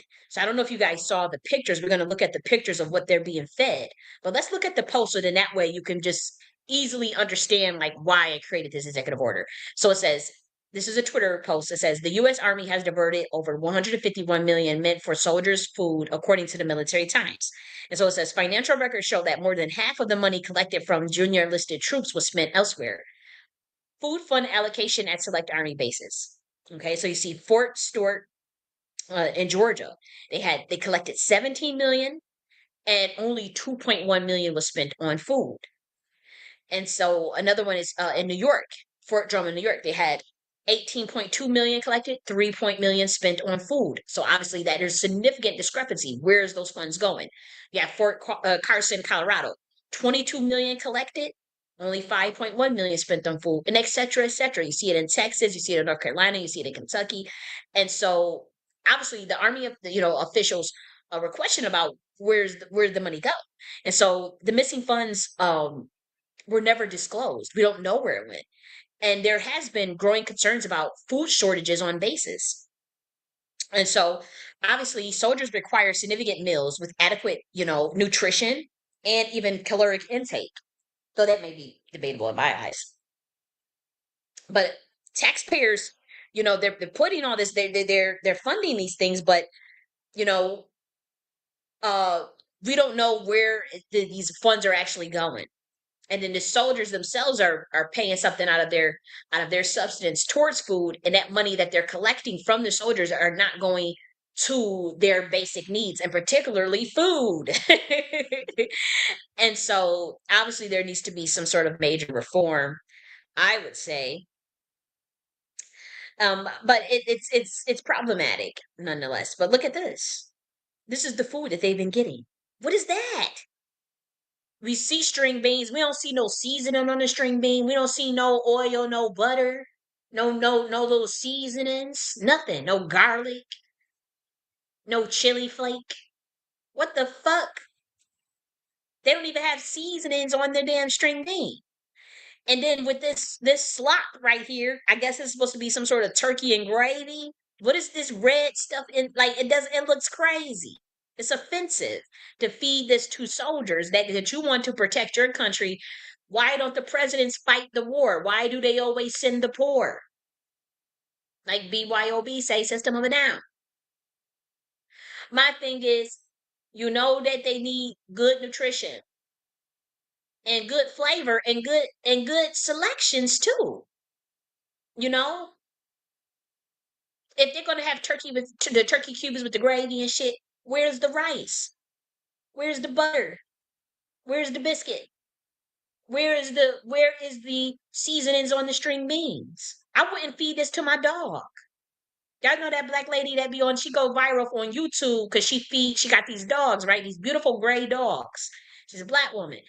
She got these beautiful gray dogs. And she goes into the store with shopping with them, gets some only organic shit, by the way. Grass-fed organic beef, ribeyes for her dogs. Organic yams, candy yams, organic string beans and all types of shit with butter. She gets seasoning for them, garlic, pepper, salt. She seasons the damn ribeye steak. She grills it over firewood. She cuts it up for the damn dogs and feeds it to the dogs. And this shit go viral with millions of views on damn YouTube. You can look this up for yourself. And these dogs eat better than probably 80% of motherfucking Americans. We talking, I'm telling you, these dogs be having the biggest ass ribeye, grass-fed, organic, pasture raised, which means, they out and about in it. She do all of that for her dogs. And you mean to tell me that this country collects money from soldiers, over 151 million meant for them, but they didn't get none of that money back to the food to even have a good meal? That's crazy. And so this country does need to step it up, and they deserve a better meal than this. Look at this. The cake don't even come, like, come on. The noodles, that look crazy. This look like better than the previous meal that we saw, but it could still have some work, to be honest. It could use some work. Is that beef grass fed? Is that beef pasture raised? Is that beef organic? What kind of noodles are those? Are those rice pasta noodles? They have to have the best. If they have to defend the fucking country, you got to give them the best. Is those noodles organic? Is they gluten free? Well, I'm not judging that people do eat stuff with gluten. I'm just saying some people can't digest it well.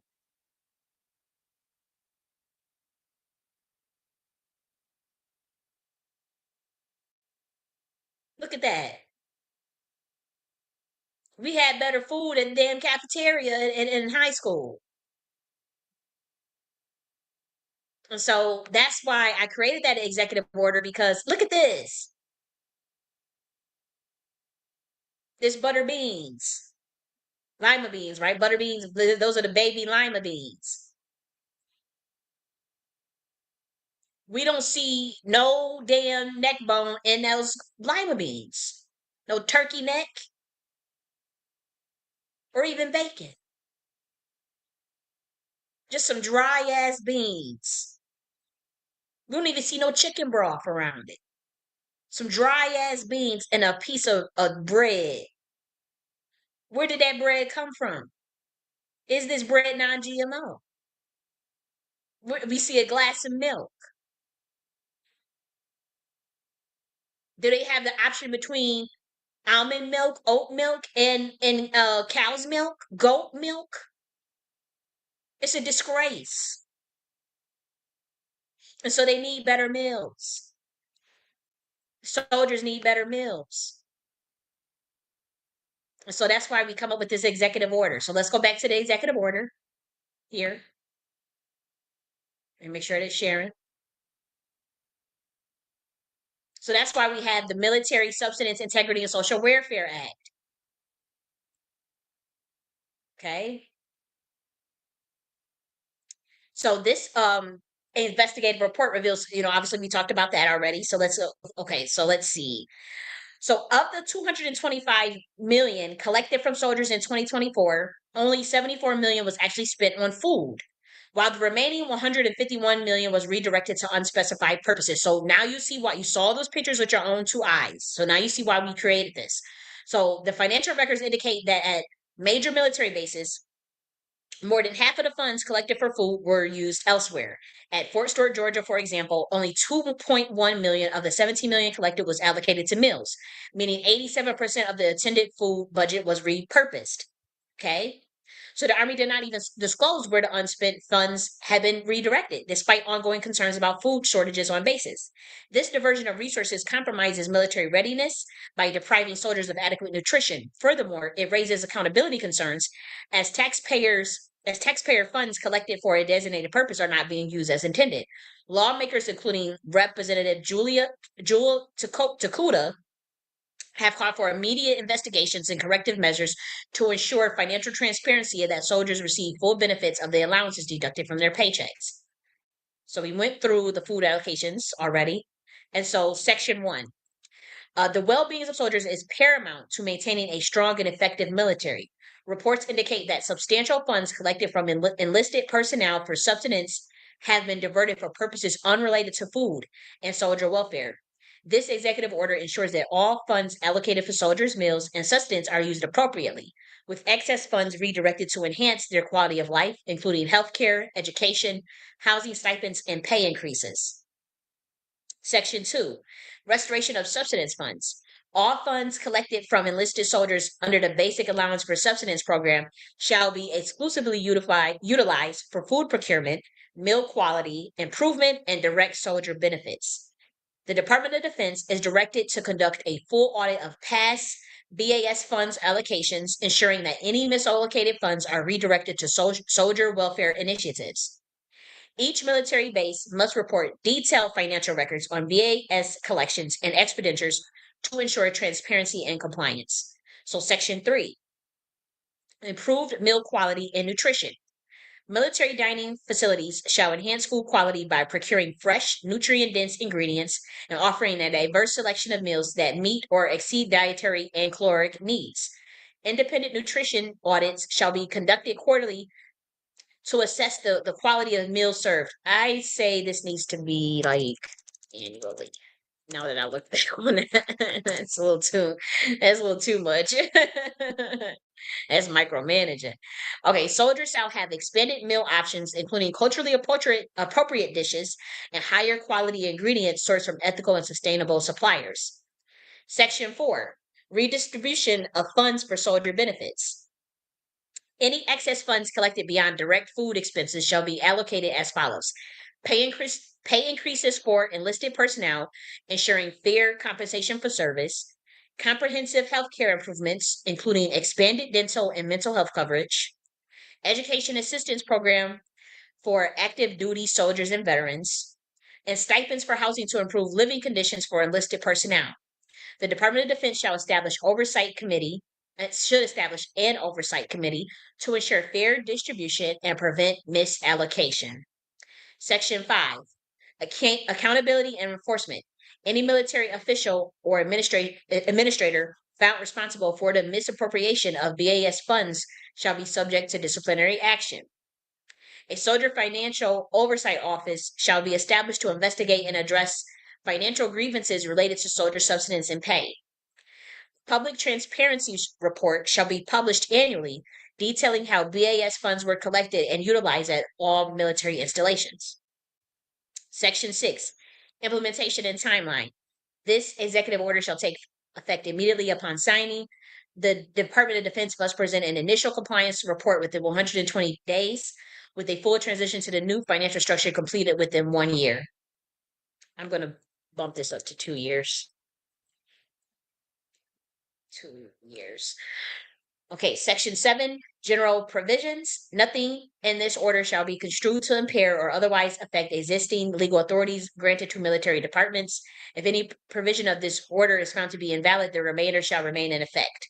Okay, so that was signed as President Kali J.N.S. of the Umber Governance of North America, the Nakhti Order. This needs to just say the Nakhti Order like that. Uh, February 18th, 2025. So I finished this a couple of days ago. But that's why, again, we're doing this as a simulation exercise, a part of the Governance and Civic Affairs Department at Nakhti University.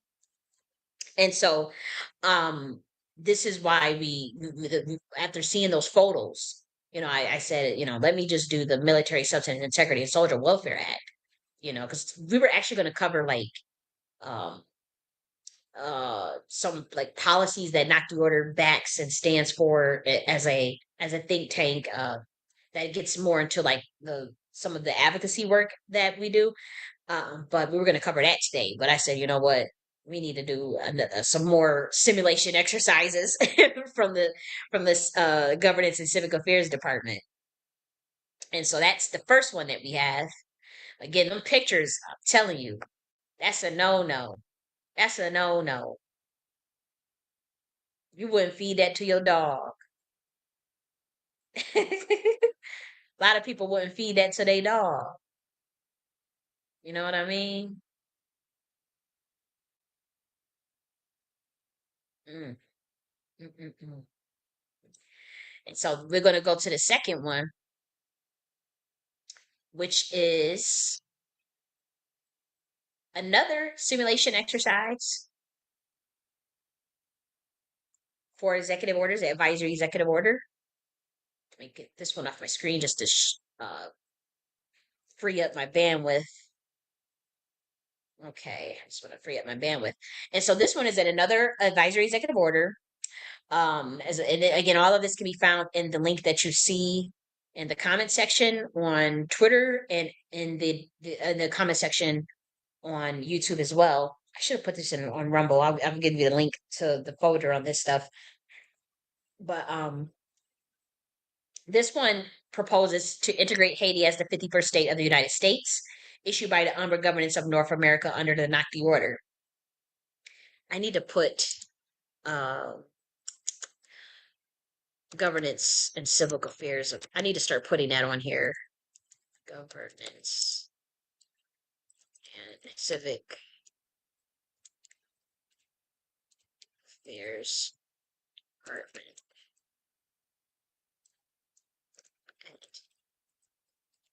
at university. Okay, so this is another simulation exercise, and again, this is a preposition.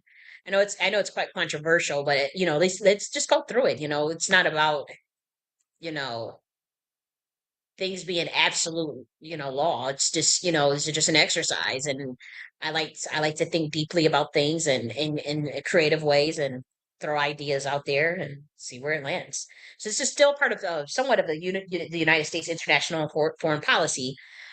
Maybe that's the wrong department to put this under. So I probably have to go and do more research on the appropriate department that it should go under. But nonetheless, in recognition of deep historical ties, mutual strategic interests, and shared economic potential between the United States and Republic of Haiti, this executive order establishes the framework for Haiti's full integration as the 51st state of the United States of America. This initiative is driven by a commitment to economic prosperity, regional stability, and a future in which both nations thrive through collaboration. The inclusion of Haiti into the U.S. will create unparalleled opportunities for growth in energy, industry, trade, and security, benefiting both the Haitian people and American citizens alike.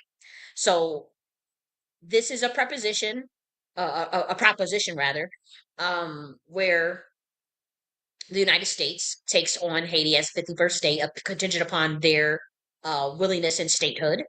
Um, but we're going to talk about like their natural wealth and economic contributions, as well as like how we make this a win-win situation. And then when we get into the five forms of power in our workshop with five forms of power, as it relates to America being a global power and even the way we wield power over American citizens, you'll see how, just in a case study of how America can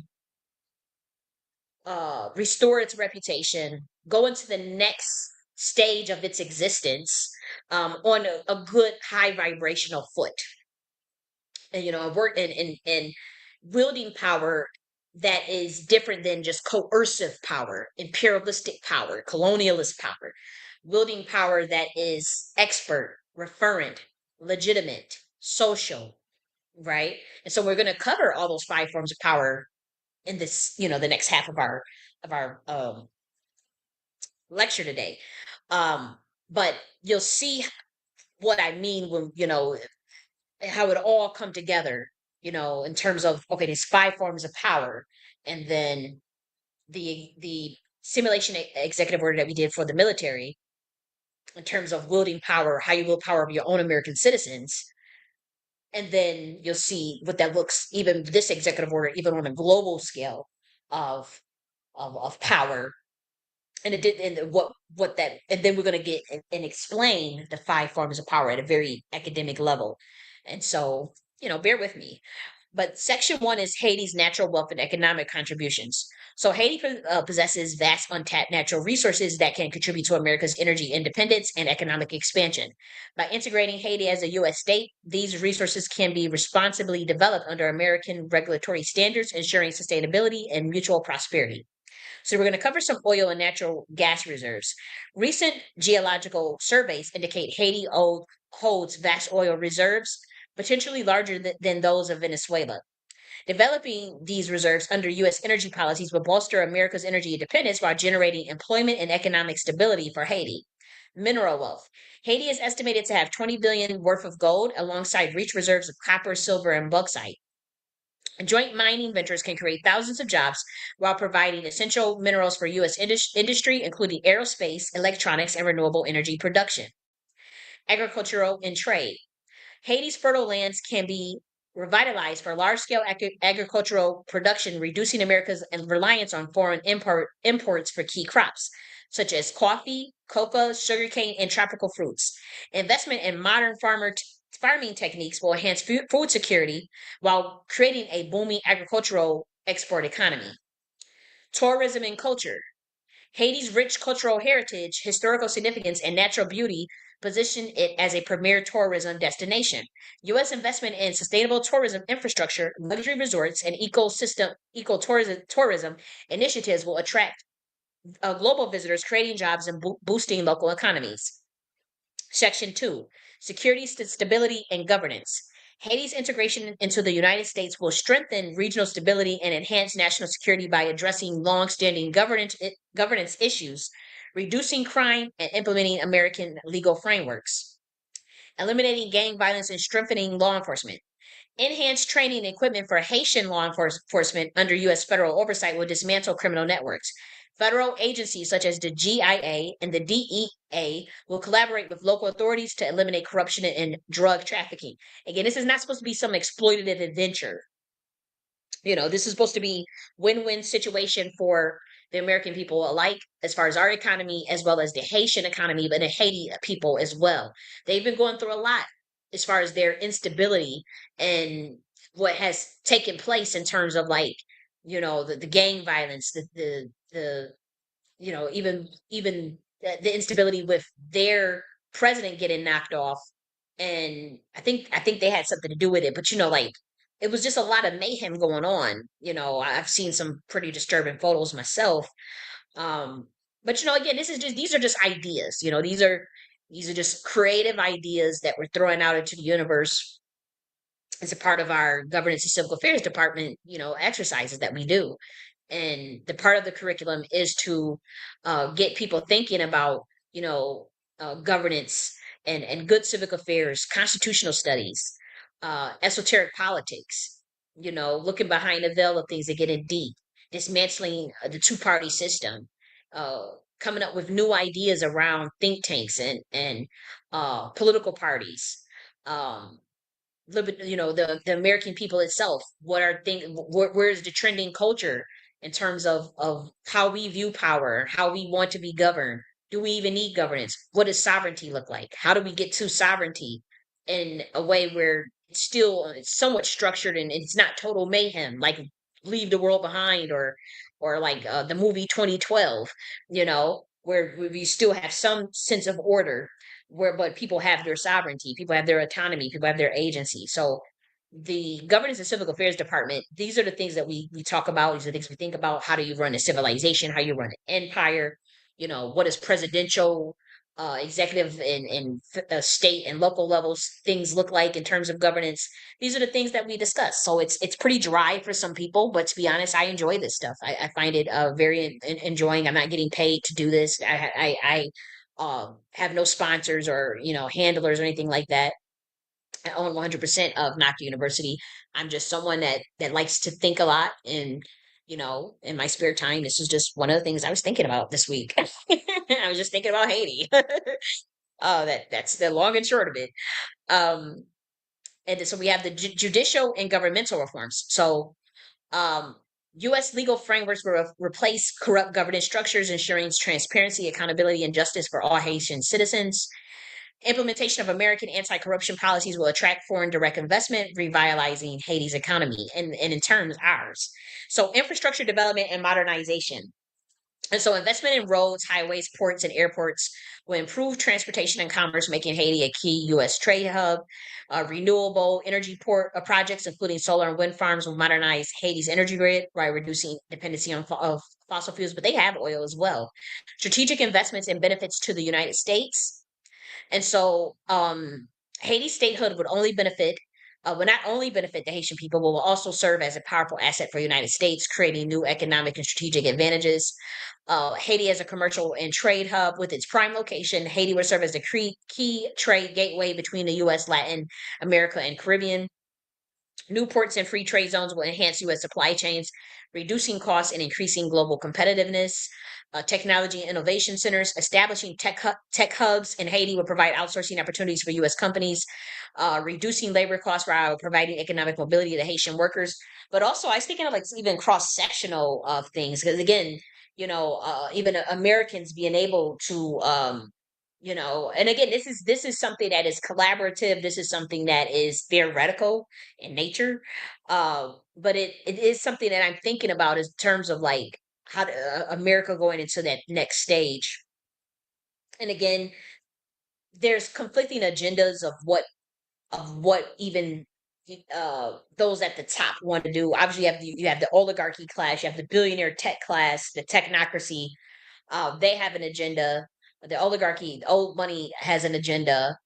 The royal bloodlines that are the American royal bloodlines have an agenda, whether they're white or black, in different parties. Then you get to the parties itself, the Republican and Democrats, they have these different agendas and the whatnot. And so you see these different shakeups. I suspect they're obviously we see the crisis that the Democrats is having.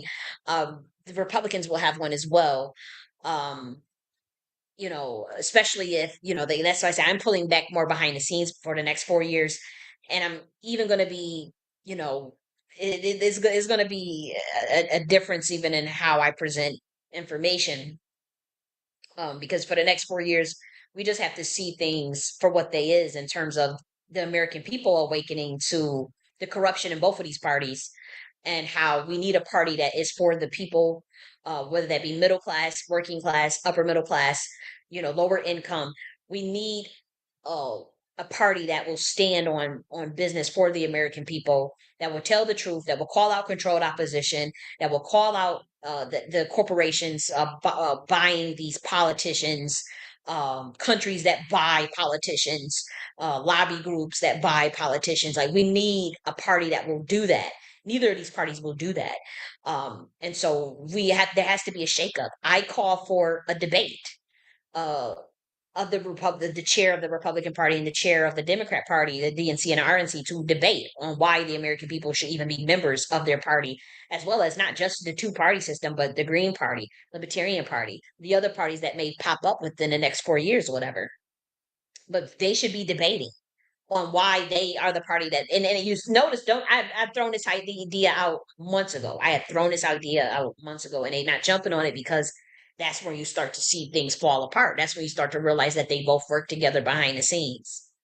You know, that's when you start to realize that a two-party system is not in the Constitution, so we don't need to follow it.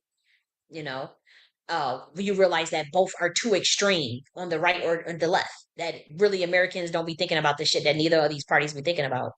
Americans is thinking about very, very basic, simple things: motherfucking surviving, sustenance, good times, family, fucking going to work, it's make pay their bills, take care of their land, food, clothing, make sure a roof over their head. That's pretty much what all Americans are thinking of. And so, maybe go on vacation and shit, planning for school and whatnot.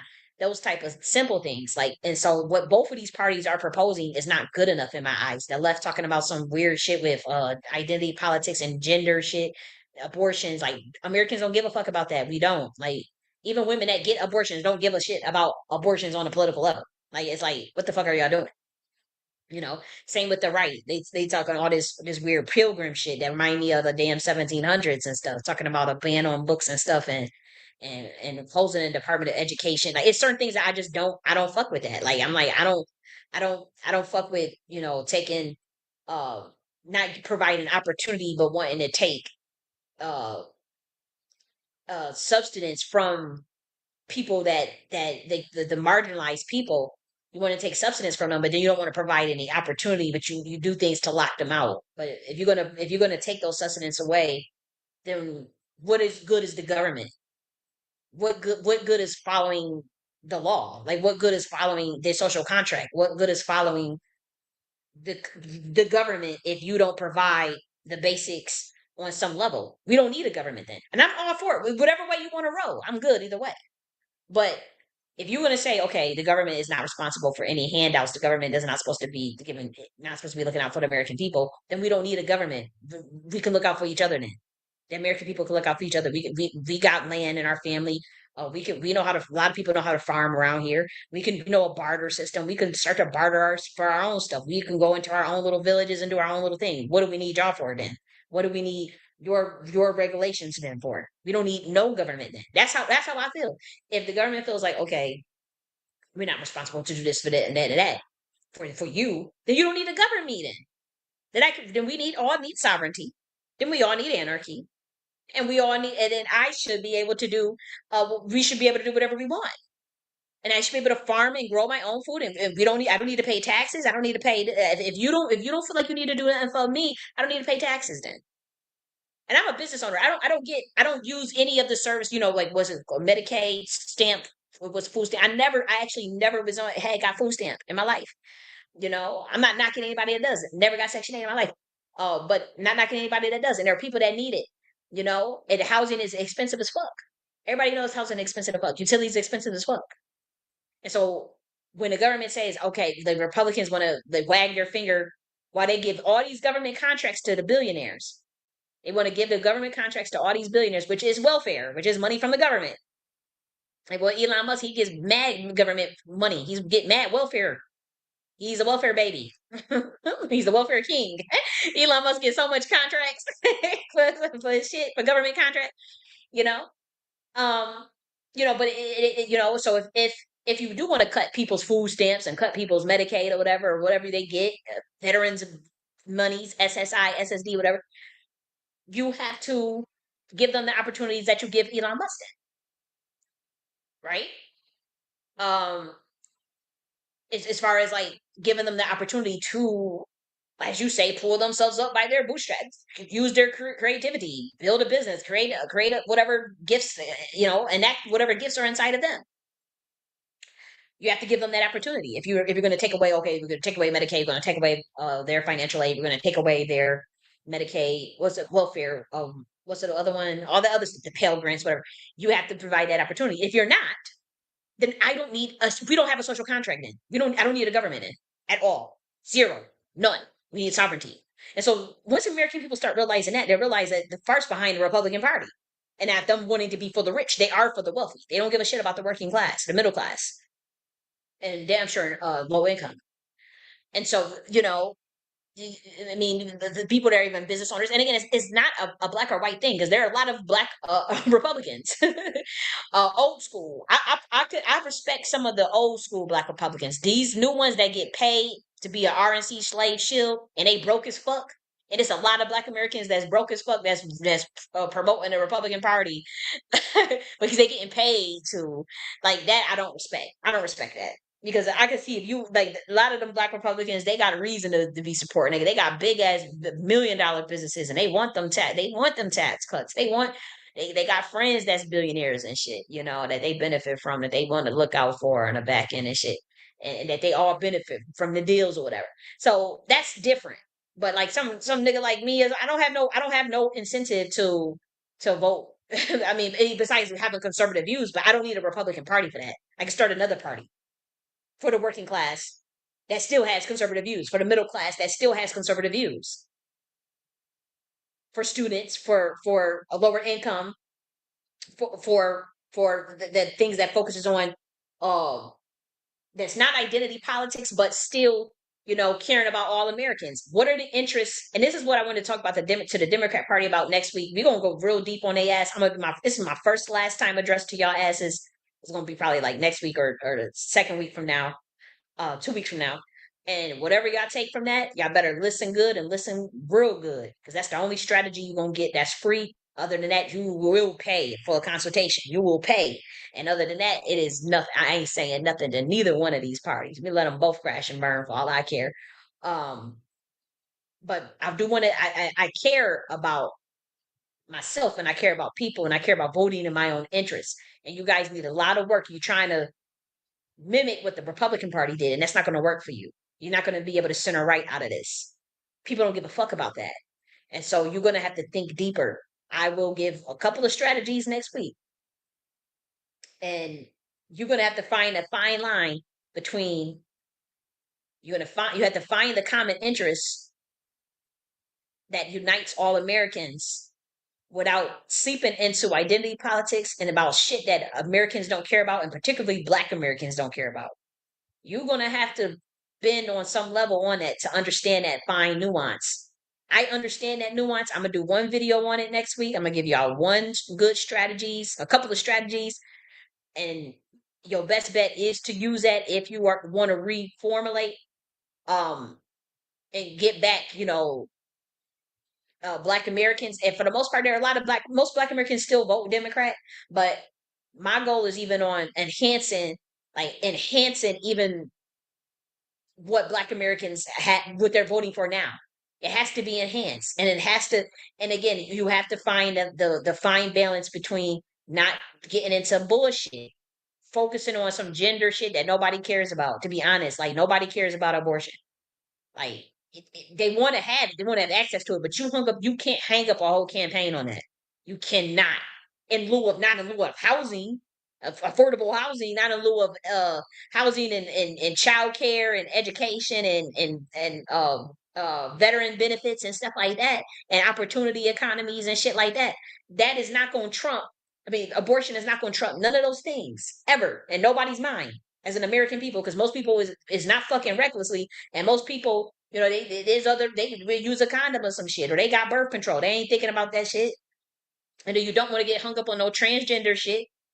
You know, even gay people don't care about transgender shit. Even transgender, you know, it's like make sure they got equal access to all rights and benefits as everybody, as all the other citizens. But you're not about to cram that agenda down all of your base void throat. That's not gonna work. Your whole base is not. We don't want to like don't yo. You got a whole base, and you sitting there every time we see a commercial, it's or about some damn Democrats. It's about some transgender shit, uh, or some abortion stuff, identity politics, or some immigration shit. You gonna have to budge. You gotta understand the where your base state of consciousness is at and respect that. If not, keep it moving. Get out the paint. Get out the way. To be honest, that would be my and again, I'm gonna do a video on it and break everything down what y'all need to do. But you're gonna have to find a fine line between making everybody feel welcome and not dipping into identity politics. And that is a nuance, and it takes a lot of strategy. But the main strategy that you need to be able to get that is to collate under the interests of all American people and be that party for that. So it's not so much being a party for the actual ethnicities or the actual socioeconomic status. It's about the interests and the goals of those American people. What does the working and middle class care about? like literally, and focus on like we're going to offer these apprenticeships, which I told y'all to do apprenticeships, that type of thing. That covers college students, parents that's looking to get their kids to the next level. That covers parents. That covers white, black, Latina, Asian. That covers. Do you see how I'm literally pulling these strategies right off the dome for your ass? And so I'm just doing this on the fly. So next week you're gonna get one good address, and that's it. Like that. You see how I'm doing this? That covers that whole segment. If you just focus on, okay, we're going to bring the class of apprenticeships, working class, middle class, getting people that economic opportunity, economic mobility. You can reshape your program, your whole class, your whole party into that economic mobility, opportunity, innovation. Why you got? And if you don't want to bulge on that, then say that shit. If you want to still focus on some weird Baphomet transgender abortion type shit, and immigration of people from Mexico and children at the border. If you want to still be at that low ass level, then say that shit, and then Black Americans keep it moving because they're not going. Nobody is thinking about that shit. Another thing I want to think of again. So that's that fine line. You got apprenticeships that you can focus on. Um, Affordable housing. Don't be afraid to be the party that backs the that thinks of affordable housing. But also you want to think of ways of innovative housing. Don't even use affordable housing. Say innovative housing, tiny home. Remember those different programs. There's a video on my channel called Weekly Tarot Housing Came True. It was a housing prediction that I predicted. Go and look at them different structures of those housing innovations that was coming up that are win-win for both investors and the American people alike. And look through that and be the party that offers stuff like that.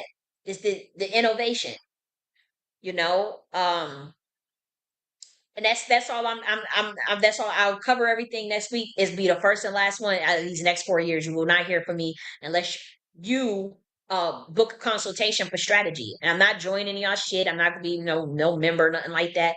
But book a consultation for strategy. And that go for the RNC and the DNC. And it ain't gonna be no weird NDA shit. It's gonna be a consultation, online consultation of what kind of strategies y'all need. Because let's be quiet as it can. The RNC copy most of the strategies that I gave for free on my YouTube channel. They utilize them. That stuff with that RFK shit. That stuff with the investment in Space Force and bringing out the space age stuff. All that stuff I talked about on my channel. It is documented. It was a year before Trump's ass even spoke on it, and I kept saying, Trump, this is what you use. This is what you do. This is what you use, what you say. This is what you do. And I knew that the powerful think tanks that were working on his campaign were watching me at the time, and I knew they were funneling it off to him, and they used it, and it worked, and his ass got in there. And so I know a little something. You ain't gonna. It's documented. It's all documented. You can't say, "Oh, you're just delusional." It's literally on my YouTube channel, and that's why I'm so shadow banned. Because it's like, yo, this we need these ideas, and I'm like, at that time, honestly, I didn't mind. You learn, you live, you learn, you live, you learn. But I also felt like energetic pull, like something that just wasn't right, and a cover up. And then I saw things spiritually, called the bait and switch 3 weeks before the election because I saw it spiritually and I knew it was going to happen, and I knew there was a bait and switch. They're trying to recover now, which I said last week. I said they're going to go back to the drawing board and try to recoup the reputation because people can see the writings on the wall now. um, I mean, the American people have to assess if that's enough. To me, it's not. I could see through things. With them offering that they put out that $5,000 dividend to every American citizen. I read the fine print on that. Like, I read it the whole, and obviously when you see that you get excited, right? But you know, for Americans, what you need to think and your first mind is always right. So right at this juncture, you want to make sure that you use a lot of discernment, and that you follow your gut instincts and that you look at the fine print and look behind the scenes of what you could be possibly giving up. So when it comes to that $5,000, it's like, well, how much freedoms are we giving up? And what benefits and incentives, what you need to ask yourself is what benefits and incentives and freedoms are you willing to give up for $5,000? And how much do they actually are save? Right now, the savings is at 55 billion. It needs to get to 1 trillion before you can get that incentive, that $5,000 dividend. But here's the thing: it's only 79 million Americans, and they tell you that up front that it's only going to be 79 million Americans. Well, where do the rest of the savings go to? Why only 79 million?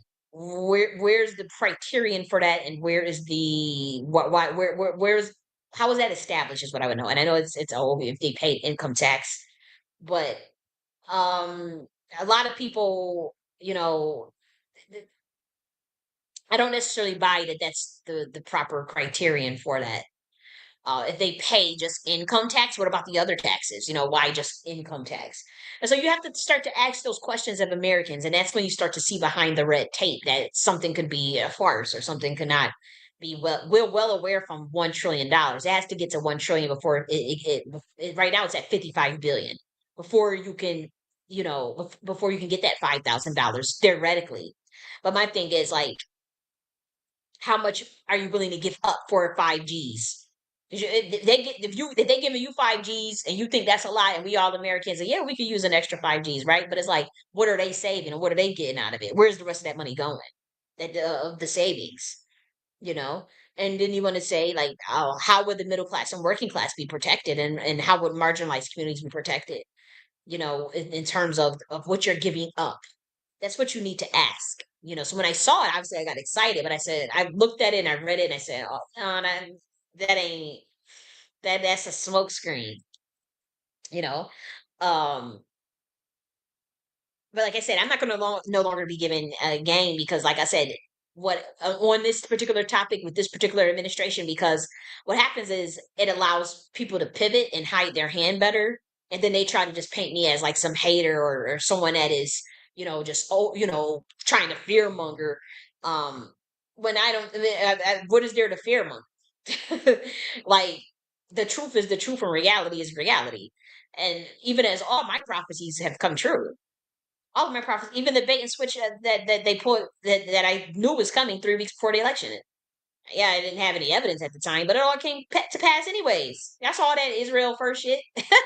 Like it was bait and switch. It's as simple as that. Um, you know, a lot of people took a bag, to sell out and to promote, and I think that is such a conflict of interest in my mind. I don't see how you could take money and then you have to be contractually obligated to just support something blindly, even if it's at your own detriment. And see, I know that there's a group of Black Americans that did that. And I know they ain't got no money like that. They ain't got Elon Musk money. Now, if you're a millionaire, you up there. I could see why you would. You saving all this tax money. You got all these billionaire friends, or they got some incentives and deals behind the scenes. I can see that.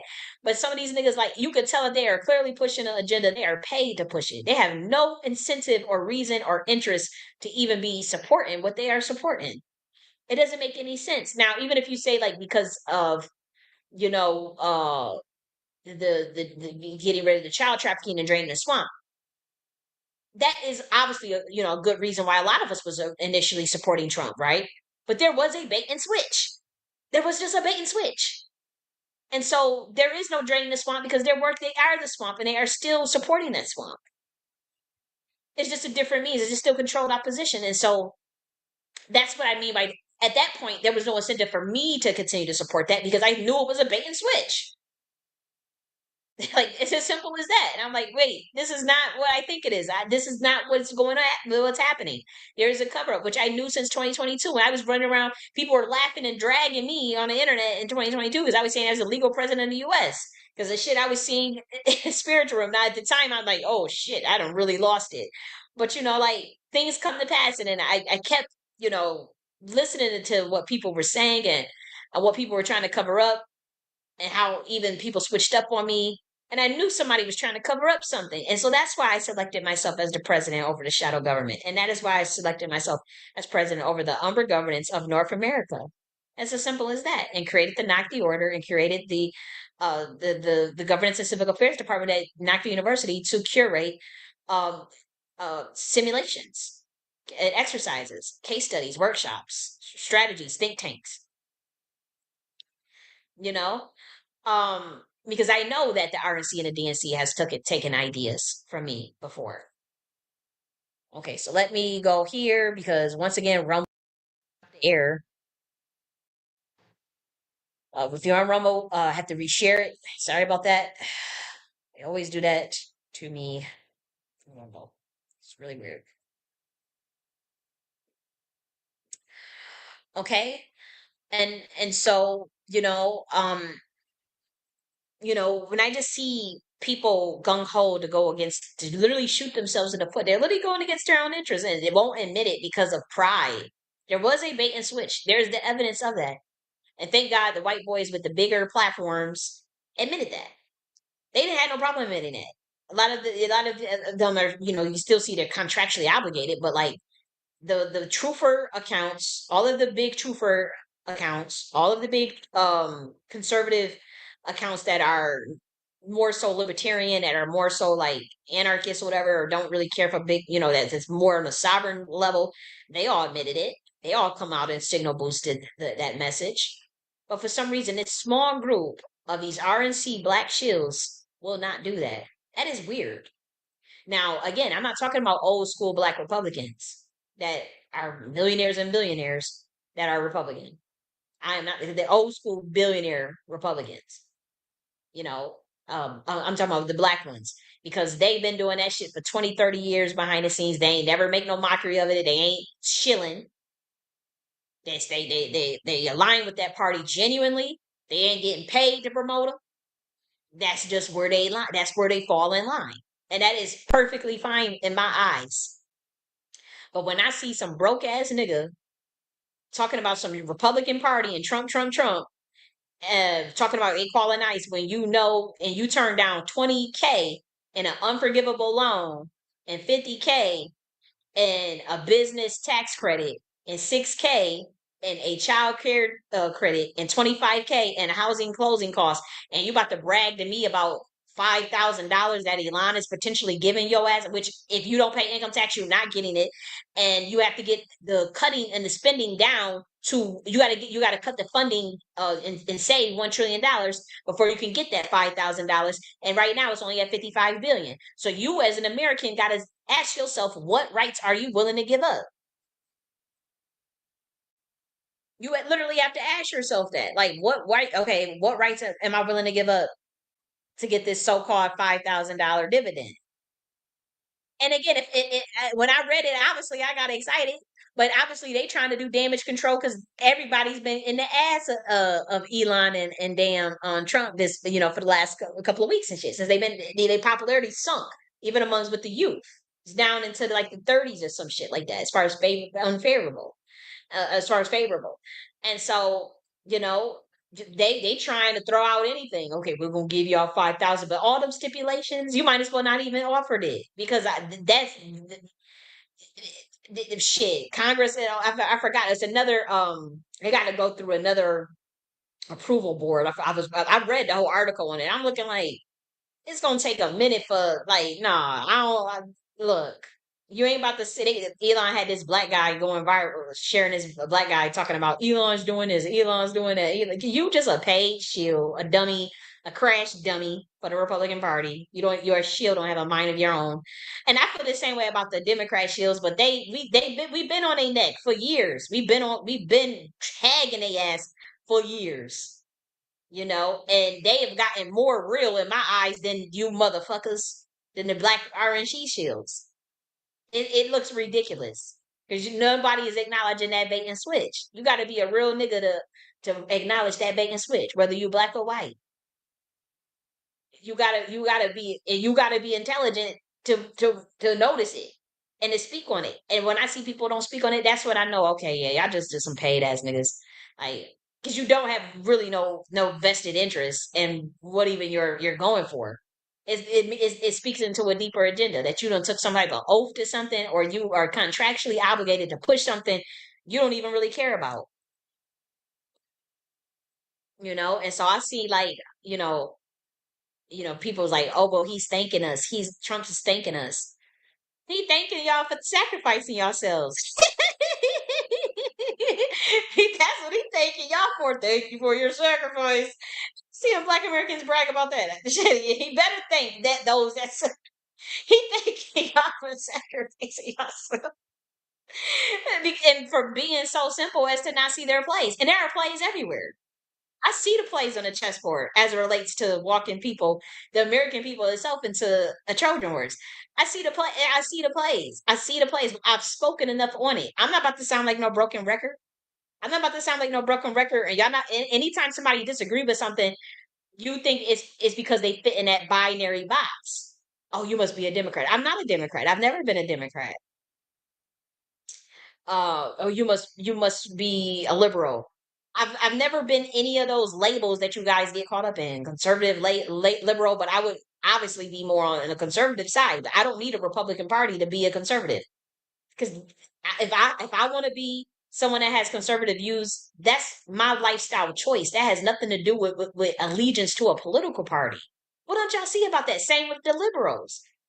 If they have more liberal views, that's their business. That should be their life choice. It's not because of what the Democrat Party tells them liberal means. It's not because of what the Democrat Party tells you what left means. You get to decide that as an American. I get to decide, okay, I wrote a whole proposal on arranged marriages in Black America. That's pretty damn conservative. It doesn't get more conservative than that. Obviously, we're more innovative, and it's not contingent upon just parents choosing, making that decision. It is way more updated. Agenda that I see in my head when I talk about arranged marriages for Black Americans. It's optional, of course, involuntary, of course. Uh, but that's a pretty conservative approach. Not believing in not having children out of wedlock. That's a pretty conservative approach. And I'm not judging what other people fucking do. I'm saying what I believe in, what I hold my standard to be, and that tends to be more on the prude side. You know, and generally, but I'm very open minded, and I'm not an ideologue about what other people do. I'm an ideologue on what I stand on, and what I believe to be true, and what from my standards of morality. It's not contingent upon what a religion tells me, what a political party tells me, what you tell me. No, it's what I think, and so that's how Americans need to approach that. It's a chessboard, spiritual occult is at the top of politics, and you have to know that. Don't the best way to not uh lose the game is to not play seriously. In these days, the best way to not lose the game, or to not win in the game, or not lose it to other people in the game, is to not play the game. Okay, that is. Oh, I forgot what kind of strategy that was. Oh man. Nash game theory, Nash equilibrium and game theory. Game theory. Study game theory. Nash equilibrium. There's other this is another tactic though. It's not Nash equilibrium. This is another tactic in game theory that I'm thinking of. But nonetheless, people, they are the type that have to touch the stove to see if it's hot when it comes to this political bullshit right now. Matter of fact, these are the type of people that will leave a pot on a hot stove and then get distracted, and the whole house will burn down with them inside of it. And this is when they get their learning lesson to pay more attention, to know that fire is real and that a stove is hot, and that you have to pay attention to what's on the stove. You can't get distracted. That is the perfect analogy for the American people and their relationship with American politics at this juncture. If they touch the stove to see if it's hot, matter of fact, you put a pot on the hot stove. You got motherfucking distracted. What you watch? What you gonna watch on Zeus Network? What you gonna watch? Your favorite show on CBS or some shit? Got distracted. Smoked a spliff. You fell asleep. Woke up to a beeping fire alarm. Fire, your house on completely fire. Fire everywhere. Got to run the house butt ass naked. You don't even have proper clothing on. You have to grab one thing, grab your purse with you. You try to grab, your phone and shit. And you run out. No shoes on your feet. You call somebody, then one of your neighbors call the fire department. That's what the American people are going through. That's the perfect analogy. You just can't, even if you don't even understand what I'm saying right now, you can't see it. You'll see. 2026. Look, I thought I had to wait a year for people to see that van switch. People sit so you now. And I think those have enough integrity to call it out. Even those that's not even Democrat. There's a lot of people that's calling it out that's not even Democrat. And that's where it counts because people are trying to brainwash us into, into this matrix dichotomy, this matrix binary dichotomy of American politics. And we're like, no. Some of us understand what a social contract is. Some of us understand what tacit consent is. Some of us understand constitutional, what the Constitution stands for. Some of us understands this shit. We don't have to go either way, you know. And so, another thing I want to say is I believe that both parties, as it relates to Black America, this is going to be a very strong opinion, and I'm willing for this opinion to change. But I suspect that both parties are in on setting this community back 150 years. I don't think it's just the Republican Party because just the way the Dems are, I think the Democrats are playing dumb and acting like they're in more of a crisis than they're not. I find it hard that they won't have a strategist or someone they can consult with to give them good ass strategy to reshape their identity and brand and to get authentic. I find that very, very, very hard to believe in 2025, given their amount of money that they're willing to spend. They spent 1.5 billion trying to get people in, you know, their connections and even the power that they once had even in 2020. We saw that flex that they pulled in 2020. I just don't buy it. I think they're bushing. I do.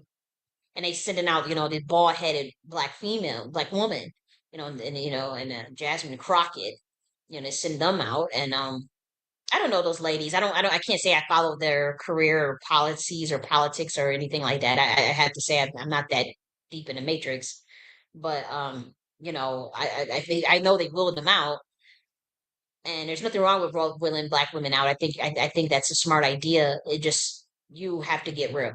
Y'all have to get real and stop this stage theater shit. That's all I'm gonna say because that ain't gonna get it. Um, they look like lovely women, but it's just not gonna get it. As far as my people, I know how Black Americans think. I know how they think. I know how the men think. I know how the women think, and that ain't gonna they ain't gonna buy that. Some of them will. A lot of them will, but those of us that got a lot of them source players, the Black American source players, they're not gonna buy that shit. Even if they like, they like that ain't got no personal issue with them. It's just like you're gonna have to really reshape your brand outside of that. And you could use Black women to do that, but if they want to do that, but you still gotta it's gotta still be a shakeup. You still ain't gonna roll them out with the rolling of the neck and acting like they gotta be a social justice warrior. That shit ain't gonna work. I'm telling you now. Like, it's just not. But we'll do one address to your ass. Okay? But I think the Democrats is playing dumb. You're gonna get one free session of strategy. Okay? I know that my channel's been used as a springboard to get strategy out for motherfuckers. Y'all been mimicking and all that stuff. And okay, but it's gonna be one free strategy session. After that, your ass gonna have to pay, or you're gonna have to just continue to look crazy out here if you want to be a hard head. Because a hard head make a soft behind. Y'all not in no position to snuff your nose at Nakhti University. No motherfucking position, especially when I caught you stealing and taking ideas from this channel. So your little handlers, whoever at the top of the DNC, y'all can get real too. You know, there's a lot going on. And like I would tell the American people, don't put too much energy into that politics shit and pay attention to your personal needs at this time, the needs of your family and needs of your household and what you care about and be real about it. Continue to evolve and develop your soul, your consciousness. Don't pay too much attention to the don't get all involved. If it affects you, then obviously you want to pay attention to those type of things, but you want to become a tribe of one or a tribe of your family and save yourself over these next 4 years. And do not give corrupt people alley hoops. I'm not giving no corrupt people no alley hoops. We going underground. Even that access is tiered then. We ain't doing nothing illegal or nothing that will jeopardize universal law or higher dimensions, but nothing like that. We ain't be doing nothing like that. But even that's gonna be tiered because that that second level, that live that goes to the second half that's gonna go on Nakhti University, that's gonna be tiered, and even there's gonna be a level above that and a level above that, as far as like, okay, yeah, you may come to the you may be at the lives at Nakhti University, but we still have a level that's deeper. That we gonna have deeper, it has to be deeper that way, because I'm aware of potential infiltration. I don't think anybody in the comment sections is on that type of time. So I'm not talking about, anybody that I've interacted or anybody that has supported me, day ones. I'm not talking about day ones at all. So I don't think I'm talking about y'all. But I pay attention to everything. I pay attention to who is around, who the networks that people hang with. Obviously I'm looking at obviously your own words that come out your mouth. I do an intelligence analysis on everybody that comes around me. Again, if you ain't blocked, or if you still around, or I'm still shouting you out, or we still cool, whatever, I'm not talking about you. I'm not talking about anybody that's been rocking with me on my YouTube channel for a minute. Like, I'm not talking about y'all. But I've purposely pivoted away out of certain spaces that I know don't serve me, I know tried to set me up on some COINTELPRO shit. And I am very adamant about that because I'm a very serious person. And so I can't, anybody that I know is in that space is already looked at as a negative, because I know how unserious that space became, how infiltrated it became, and how people turn blind eyes to clear bullshit, and how people uh, worked in silos of certain groups to even funnel off my shit and ideas and try to take credit for them and not give credit, and blueprints, thinking that we were cool, but I know you was cool with the person that set me up in 2022, and in 2023, nah, we good. That's just not the way I roll. I don't want to be around nobody that is around that. And that's just me, respectfully. And I do want to say respectfully, if people could refrain from trying to send me information about reparation spaces, and who's people that are in that reparation space or in that identity stuff still, because again, we've been discussing genealogy and reparations for a long time. It's not new for me. um uh, I mean, the indigenous brought me the genealogy game in 2021, long time ago. And so I'm well past that. I don't like I'm not in the silos of discussing shit that we've already discussed 3 years ago. People are now just realizing that you should use a different word for a term for reparations. I put that, it is documented on my channel. I said that a year ago, and it is on this channel. Literally 11 hours of reparation strategy, saying this is how you get it. For a more updated version, I said about the exponential lineage injury claim. It's literally on this channel. And I said, hey guys, you may not want to use the term reparations anymore. Maybe you should use exponential lineage claim. You don't want to use freedmen compensation. That's a stupid ass term. Nobody, the majority of Black Americans is going to have a fit. I already know it. I know my people. I've been saying this. So now the Black gatekeepers are, and the Black people who try to blacklist me, financially blacklist me, steal ideas from me. They just now this week talking about some, hey guys, I think we should change the name from using reparations to something else, maybe freeman's compensation. Well, when I told you guys that a year ago, I told you guys that a year ago, why did y'all not move? So it's like they wait. It's like this person is trying to act like, oh, I came up with this idea. Bitch, you a Johnny come lately, because I said that shit a year ago, documented on this channel, that we should be it will be wise if you move more clandestine and use exponential lineage injury, and it was a formula. It wasn't just me throwing out that name. It was a reason for using that particular formula and treating it like an exponential moving average that you would in this investment, because you would need to have quantifiable data in terms of starting from where the injury affects you now, and quantify what's happening now as a latent function of slavery, not starting it at slavery because nobody's going to buy that, not even the government. And then you obviously have to prove that, combine that with the legal paperwork, and that would be easy. You can make a claim that you are dealing with exponential lineage injury harm as a latent function of slavery and Jim Crow to redlining. You have your paperwork, you have your case. Boom, there's your money because you're proving it from today's time now, and you're moving backwards, just like an exponential moving average. The weight of the injury is on today's time now. You can quantify that. You can literally quantify that with the AI algorithm. And so I said this shit a year ago. And it's frustrating because like the same people that is sitting up there acting like, oh, this maybe we should just use a different name. These are the same people that literally was behind trying to fucking kill my ass. Maybe we should use freedmen compensation. No, that's not gonna work. Like, and it's like this is the shit that I'm talking about. That's why I said, look, I am done. Do not bring me nothing about that space around me. I don't like because I already know the energy that's in it. I know it's cursed. I know that that's like playing with somebody's ancestors. That's like lying on somebody. That's like you playing with the spiritual realm now. And you trying to get the government involved in that shit and you trying to sell out black Americans and you trying to do some corrupt shit. And the energy is dirty. You can't do nothing with that. And then the righteous people pull it out. And I know I'm a righteous motherfucker and my energy ain't in that. And when that whole space went to shit in 2022. They trying to sacrifice black Americans. There's black Americans that was at the top of their game when they first entered that space and they now homeless, ain't got shit. Stressed out, people on lists, people in prisons, all types of shit. People it's and other people try to walk away with a bag and try to get fame and fortune off of a fucking reparation space. It's weird. And then these weirdos around from the entertainment community come in Hollywood come around with fucking contracts and shit. No, y'all being weird. Yeah, that ain't about no justice claim like how we thought.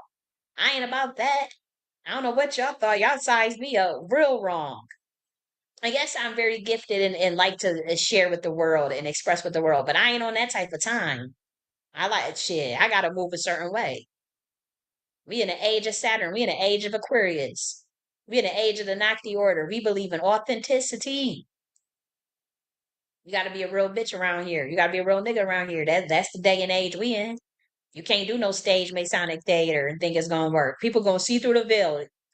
That's controlled position. That doesn't make any sense. That looks scripted. Oh, you said that. You stole that from here. You see all these humans running around here saying that stuff, calling people out. You're a plagiarist, or you stole that. That ain't you. That ain't original work. That's AI. It's so many people that's catching shit. That's deep fake. That's man. You better stand on business and you better just be your motherfucking self because people gonna call it out. People gonna see it and they gonna call you on your shit. They go from the rooter to the tutor, from the executive suites to the streets, to the White House, to the crack house. That's what the type of time we on. Okay. And so let's get back to this damn advisory. We don't win, but that was scheduled in there. So don't think, we just wasting time. I did schedule that tangent in there about, just giving my disclaimer that I will be addressing the Democrat Party probably next week or 2 weeks from now. It depends on, I'm still trying to get my spiritual bearings on how much I want to get involved in that. But I do think I'm in the clear to give the strategies that I wanted to give out. And again, this is me wanting to for one, I have to go what's in my best interest. Yes, I'm a business owner and whatnot, but I'm not of the wealthy means. I think one day I will be, but right now, like I have to go what's in my best interest. And the Republican Party don't offer me not a damn thing. It just doesn't. Even the only thing they did offer was when they was saying they're gonna drain the swamp and get rid of child trafficking. And so that was like something morally I stood behind. But like I don't see them draining no motherfucking swamp, and I don't see them addressing nothing with no damn trafficking. I don't see no executive orders for no. I don't see nothing that's being promoted that's going to help these children.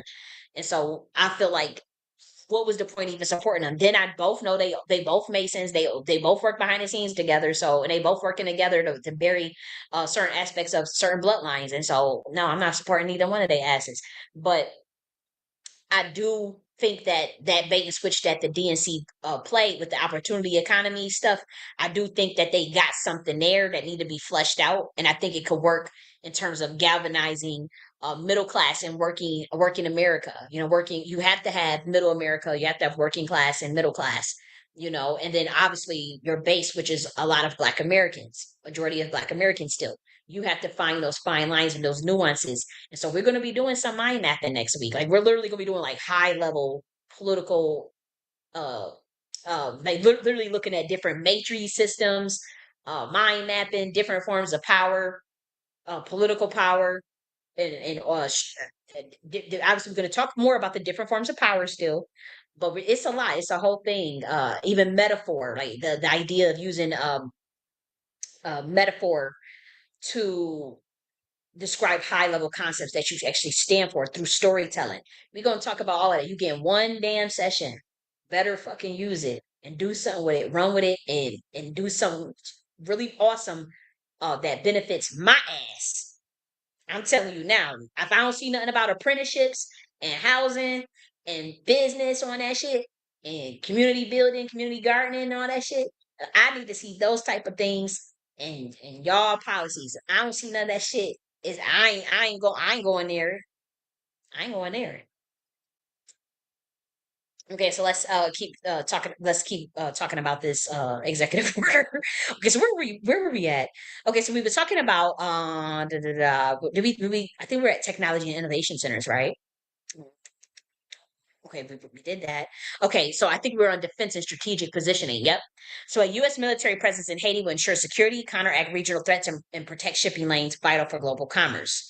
Section 4 is the path to statehood. So that's where you have referendum and democratic approval. So Haiti's integration in the United States must be approved through a democratic referendum, ensuring that the Haitian people willingly embrace statehood. Educational campaigns will inform Haitian citizens of the economic, social, and security benefits of U.S. integration. And so, transitional government and policy alignment, a provisional government will oversee Haiti's transition to U.S. statehood, implementing necessary legal and economic reforms. Haitian state policies will be aligned with the U.S. federal laws, ensuring seamless governance and full constitutional rights for its citizens. Again, this is if they wanted to. This is in a theoretical world where I am the president, where I am the president of the Nakhti Order governance in Umbra governance in North America. But we're talking about like in the theoretical reality, this parallel IPU, this would be something that would be implemented contingent upon their full statehood agreements. But full statehood recognition upon meeting economic and governance benchmarks, Haiti will be formally recognized as the 51st state of the United States. Haitian citizens will receive full rights and benefits as American citizens, including voting rights, healthcare access, and federal funding for education and infrastructure. And they will not be used as a class against my people. You will not be used as fighters against American people, but also Black Americans. We be not bringing this bullshit over here. We talk about, you setting up some buffer class over Black Americans. That will not be the case at all. There are strategic reasons why I'm doing this that are not going to be disclosed on the internet. But as far as, we're going to talk about Haiti's strategic value and economic potential right here. Okay. So Haiti possesses untapped natural resources, making a potential integration as the 51st U.S. state a high strategic move. Recent discoveries indicate that Haiti may hold some of the largest oil reserves in the world, potentially surpassing Venezuela's. Estimated suggests reserves of up to 940 million barrels of crude oil, 1.2 trillion cubic feet of natural gas, with rich deposits located in Central Plateau, Port-au-Prince Bay, Thomond, and Cul-de-Sac Plain. I'm probably be pronouncing that stuff wrong, so please forgive me. In addition to hydrocarbons, Haiti has an estimated 20 billion in gold deposits, attracting international investors. Geological studies indicate that Haiti's seismic activity has contributed to the formation of significant gold, copper, and other mineral mines similar to those in Chile. Canadian firms have already begun exploration with preliminary findings revealing high gold concentrations in Tro de Node and other sites. The nation's copper resources are also substantial, with major deposits found in Mine, Grand Boy property, Dos Rata and Grosse Vine, showing high grade ore concentrations. Historically, Haiti has suffered from political instability, foreign interference, and economic hardships. Despite this, its mining industry has shown promise, with past bauxite exports supplying the U.S. aluminum industry.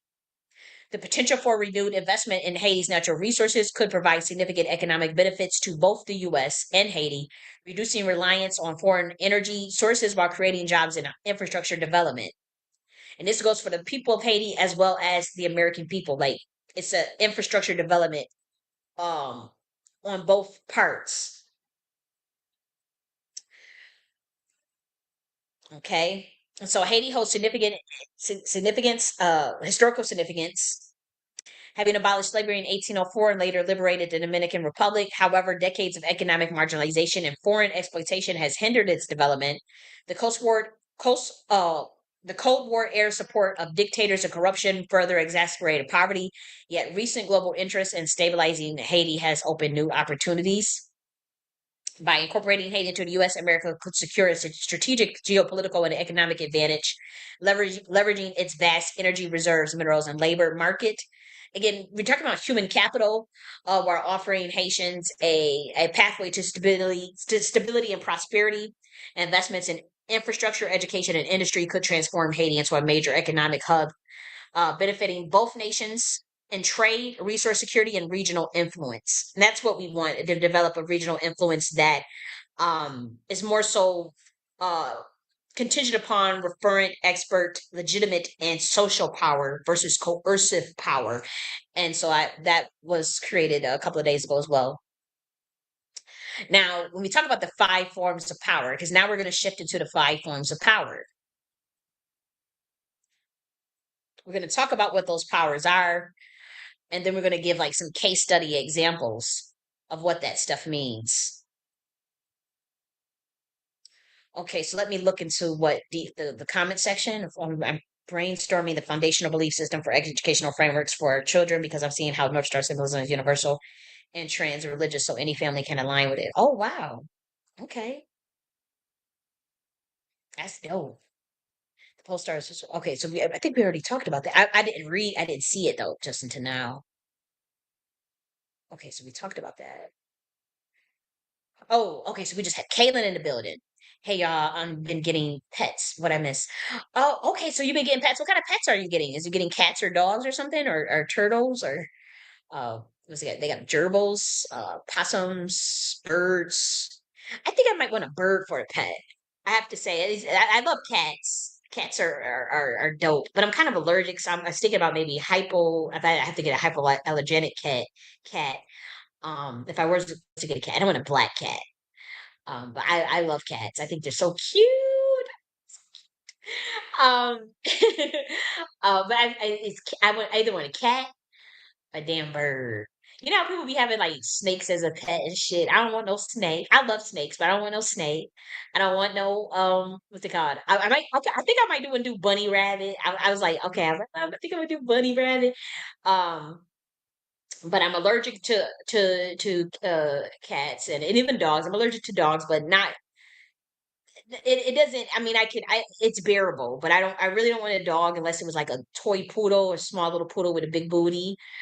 Um, so like a small little poodle or some shit like that.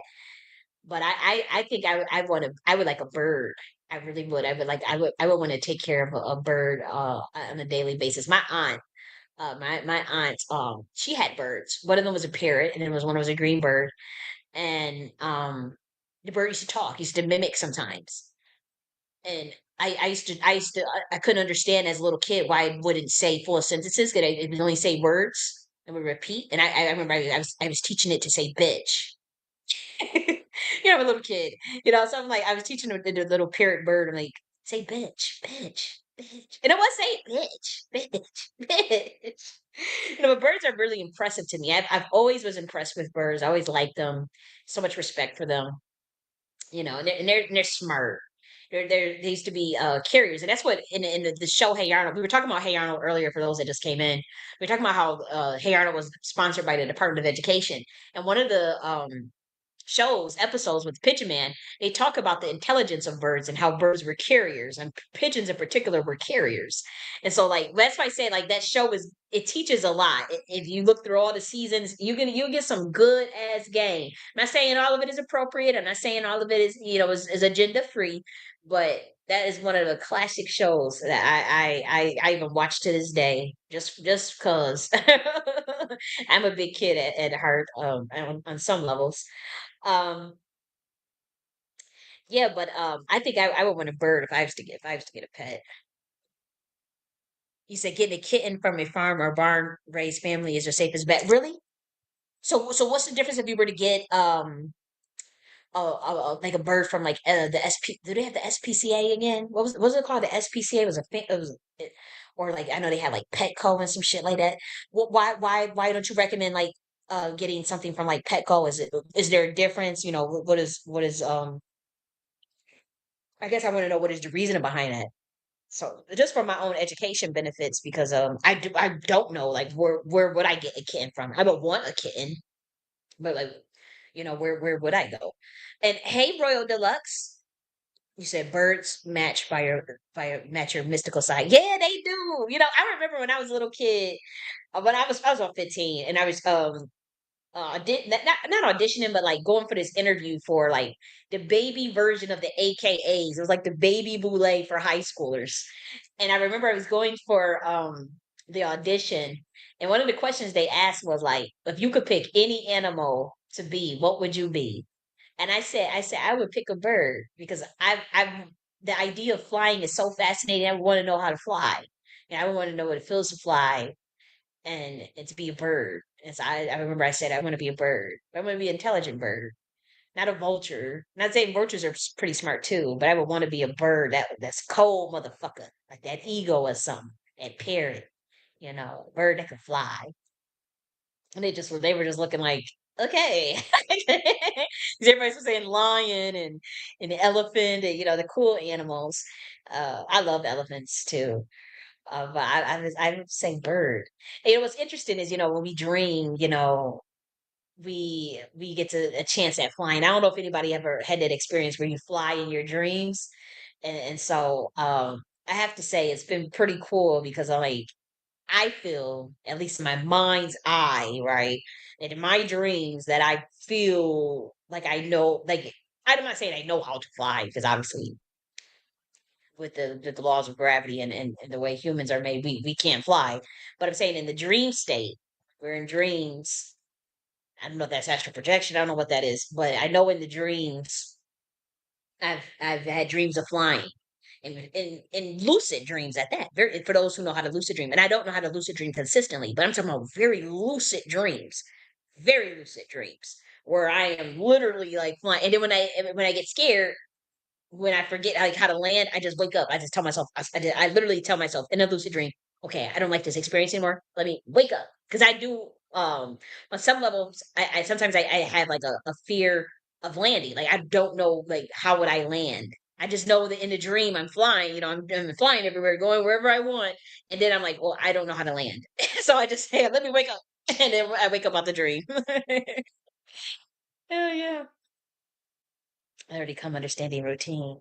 Yeah. Yep. And so, hey, Royal Deluxe. I'm listening to Rome, but I had to jump on this bird talk. Oh, yeah, let me see what you said about the birds. You said black parrot with a white crest. Is that what you got? Or that what you want? Black parrot with a white crest. That's dope. See, I know the parrot that my aunt had, it was like green. One was green, and then the other one was like a gray. One was green and one was gray. So I don't know if it was the African parrot, because I know those ones tend to be the gray African parrot. And then there's another parrot that's green.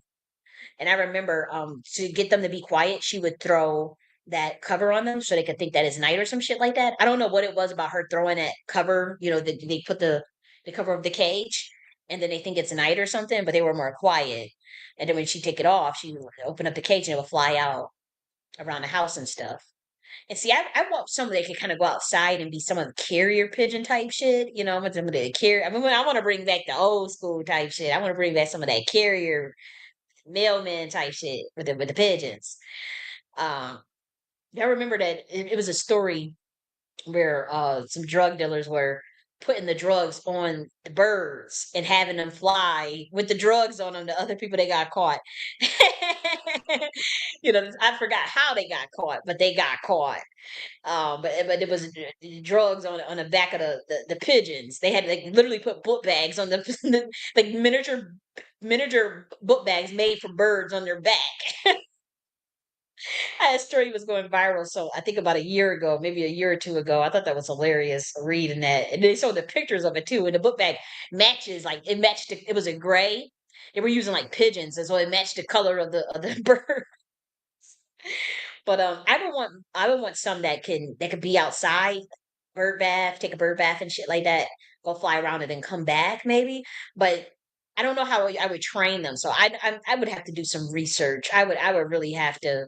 And then I have to be careful because like I'm not the average American citizen. Like I am surveillance and I know that. And so if I go send a bird out, who knows what it could come back with? You know what I mean? So I have to be, I have to move a different way. I can't just move how like the other people can. So I probably would have to have no choice but to just have the bird that can only, to be honest, fly around the house, or be what's that thing where we have like I don't even like where they're attached to me somehow outside perhaps. And he said, I wish I had a bird. I have a chihuahua and a cat and some goldfish and a turtle, but the cat ate it. You know what? That's funny. I had a cat. I had cats growing up. They weren't my cats. They were the family cats. But, um, I grew up with cats, two cats. And they both are deceased, unfortunately. But I remember I had went to a carnival, and at the carnival, they had goldfish, and so I had won me some goldfish, and I had like eight of them, and I remember I came up with the eight goldfish, and my brother-in-law and my sister, my adopted sister, they took me to the pet store. We had got a fish tank, the fish food, the stuff for the put in the tank and shit, and but we had cats. And so we decided to go. I want to say it was either to South Bend, Indiana, or Detroit, or some shit like that. I think we might have went to Detroit, and we left. We left the tank. Well, we thought it would be high enough. I thought it was high enough where the cat couldn't get it or pay attention to it. Now, when we came back from that vacation, do you know that all them some of the goldfish was dead. The other goldfish had scratch marks on its motherfucking ass. Scratch marks on the damn scales. The cat that scratched the damn goldfish. It was blood on it. Like it was like clawed this shit trying to catch it. You know what I mean? Some was missing, so we presume he ate them. But that's what I mean, cats eat fish. Yeah, welcome to the real world. So I learned that as like I think I was like 11 years old. Ooh, they whooped them fish ass, beat that. I was like, damn, had scratches on him. So I guess he trying to swim away, and the cat was. Lord have mercy. But let's get back to the five forms of power. I can bump them gums. Can I do full screen layout? Oh, that is full screen layout. So I think I want to maybe move it that way. Okay, let me just make sure that's sharing right. Because I know Rumble be giving me, man, they be giving me hard damn time. Let me just check my sound. Let me make sure my sound is good this time. Because I am going to cover this five forms of power. This is the last section that we got to cover today. And then we can start our Freaky Friday party. And like I said, I think I want to do Queen Fifi, Koala Cam, Ladybug. I want to be a ratchet bitch today. Hey. So we gonna look at Koala Cam. Yep. Okay. So let's go to five forms of power. And so this concept of power was developed by John French and Bertram Raven, and it's used in a lot of organization-wide communication. And so the five forms of power are introduced with the observance of level of observability and the extent to which the power is dependent on structural conditions. Dependency refers to the degree of internalization that occurs amongst individuals subject to social control on the basis of these considerations. And so it is possible to link personal processes to structural conditions. So, what are the 5 forms of power? We have coercive power, we have reward power, we have legitimate power, we have referent power, and we have expert power. So we're going to cover what each one means. And then we're going to do some case study examples of how this applies to of ways we can do this literally as America. Okay, so we have coercive power. So this form of power is based upon the idea of coercion. This means that someone is forced to do something against their will. The main objective of coercion is compliance. This form of power illustrates what happens when compliance is not obtained. And I did get this from the article. Let me just pull it up so people can know. So I want to cite my sources. And again, I did cite the people that came up with this, which is the Raven and French. The 5 forms of power article. And again, I came up with my own case studies, though. Those case studies, but it's the 5 forms of power by French and Raven was on Tools Hero. So they have a toolkit, and I'll share it right here, actually. So this is where this article is at. If you guys wanted to look at it yourself, that's different. Okay, so that's where we're reading that from. So let's go back here. Let me just check Rumble again because I know they cut me off the air a lot. Okay, so we have the first one is coercive power. So the main objective of coercion power is compliance. So this form of power illustrates what happens when compliance is not obtained. According to French and Raven, there are also other forms of power that can be used in a coercive manner, such as withholding rewards, or expertise, or using referent power to threaten social exclusion. The force of power is also associated with positively with punitive behavior and negatively associated with conditional reward behavior. This form of power often leads to problems, as you can imagine. You know, coercing somebody is inherently problematic. In many cases, this form of power is abused. Coercive power can lead to unhealthy behavior and dissatisfaction at work. Leaders who use this leadership style rely on threats in their management styles. Often these threats relate to dismissal and demotion. So you want to stay far away from coercive power. I personally don't use a lot of coercive power in my leadership style. Very rarely. I have never used coercive power. I like facilitative leadership. I don't like to micromanage, and I like to delegate and work one on one with people, and work behind the scenes, and push other people to the forefront. But I am more facilitative, meaning I hold more votes, more, but by that I mean like more voting sessions probably than a normal leader would, because I am more facilitative, and I know that works long term versus a coercive power leadership style. So the next one is reward power. So this type of power involves the ability of individuals to delegate matters they do not wish to do to other people and reward them for this. I have done that before. For managers in an organization, it is perceived possibility to value reward to or reward their subordinates. Good results in a positive manner. I'm going to read this sentence again because it's a choppy sentence. I think it's written poorly, to be honest. For managers in an organization, it is a perceived possibility to value or reward their subordinates. Good results in a positive manner. This form of power is based on the idea that as a society, we are more inclined to do things when we are getting something in return for this. That is very true.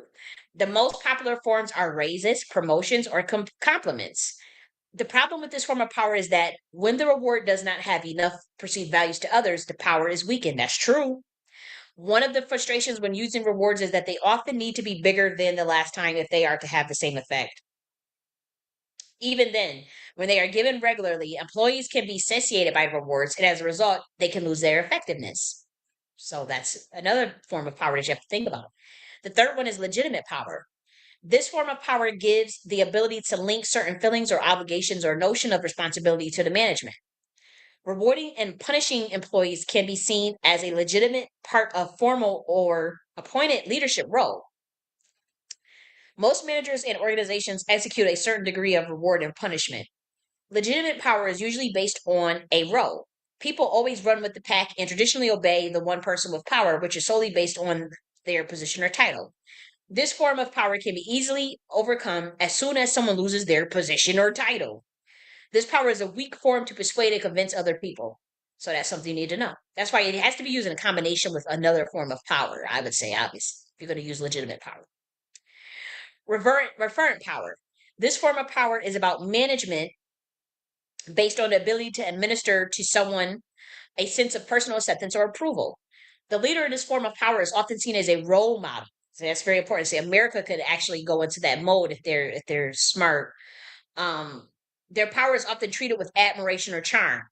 This power emanates from a person that is highly liked and people identify strongly with them in some way. A leader who has referent power often has good appreciation of their environment and therefore tends to have a lot of influence. Responsibility in this form of power is heavy, and one can easily lose oneself in this. In combination with other forms of power, it can be very useful. Celebrities often have this form of power in society, but also lose a lot of power because of certain circumstances. That's true. And then the last one is expert power. So this form of power is based on in-depth information, knowledge, or expertise. These leaders are often highly intelligent and they trust in their power to fulfill several organizational roles and responsibilities. This ability enables them to combine the power of reward in the right mode. The fact is that someone has a particular expertise within an organization, they can often persuade employees who trust and respect them to do things for them. This expertise is greatly appreciated and forms the basis of this type of leadership. So, expert power, I would say, is important. I would say you can use all of these in a combination thereof, but you have to be smart and strategic when you use them and when you will them, and especially the most unpopular one, which is coercive power. And so now we're going to go through the case studies that I came up with of in terms of like what would an example be for each form of power as it relates to the global stage of America and then as it relates to American citizens themselves. And all of these ideas um, could be used by Nakhti order theoretically under, say if I had my, when I run for presidency, like this is stuff that we could do as a country. And so, like, with the exception of coercive power, these are for one, they're serving as examples, but with the exception of coercive power, this is just to give you an example of what it looks like for the first one. So the first one is recovering the global stage. So for an example, the United States launches a Project Digital lockdown. This is the coercive power. This is wrong and this is not what people should do. I'm just giving you an example. A next generation cyber warfare initiative that can remotely disable critical infrastructure in adversarial nations that engage in economic espionage or cyber attacks against the US. This system, backed by artificial intelligence, can selectively block access to US controlled digital access, such as cloud computing services, financial transaction networks, and software updates. This coercive measure forces rival nations to negotiate and comply with fair trade agreements to regain digital access, ensuring economic stability in global markets. Okay, so that is obviously an example of coercive power that we would not want to use, and maybe I mean this particular one, um, blocking U.S. control digital assets. I mean, you could see clearly how the government, has done similar things like this already. Um, but I'm just saying this is an example of coercive power that you don't necessarily want to use. And so the next one is American citizens. For this still under coercive power, it's one that you don't want to use. The government introduces a new tax compliance system that uses blockchain technology to track and audit financial transactions in real time. If individuals or businesses attempt to evade taxes, their digital wallets can be temporarily restricted, limiting access to government-backed financial programs, including federal loans and subsidies. This measure compels compliance with preventing economic fraud, ensuring tax revenue is properly allocated to public infrastructure and social programs. You don't want to use these. These are just examples of what will not work long term. These things will not work long term. You will have resentment.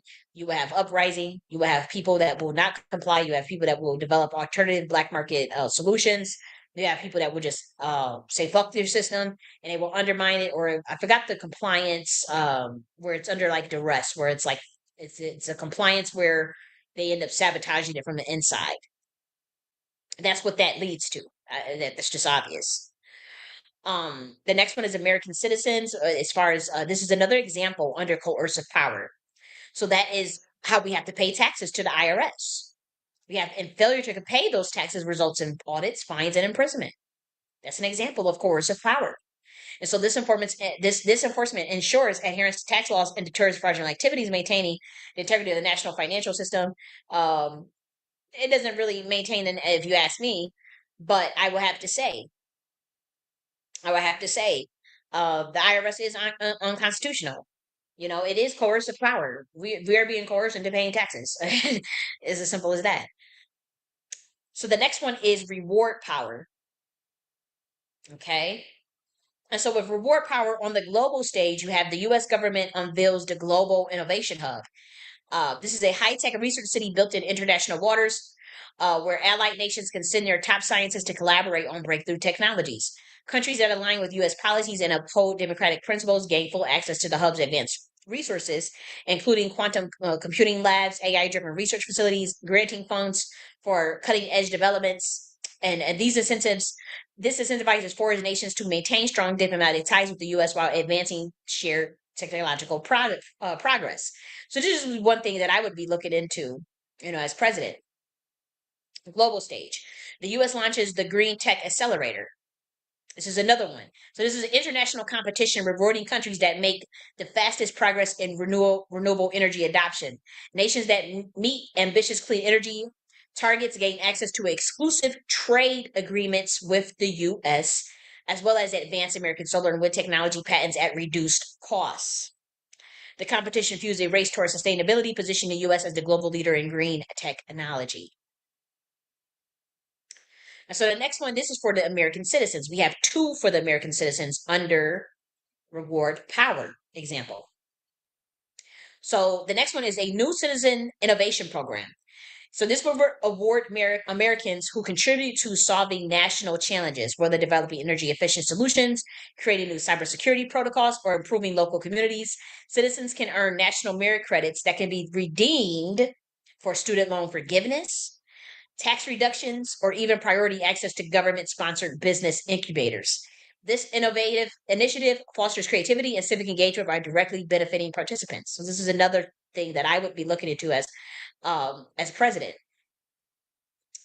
And so the next one is still, we have the second one. This is for America's Next Innovator, just like America's Next Top Model. America's Next Innovator offers tax-free status for 10 years to entrepreneurs developing groundbreaking solutions to biotech, clean energy, and automation. This initiative sparks a surge in innovation of startups, boosting job creation and keeping the U.S. at the forefront of technological advancements.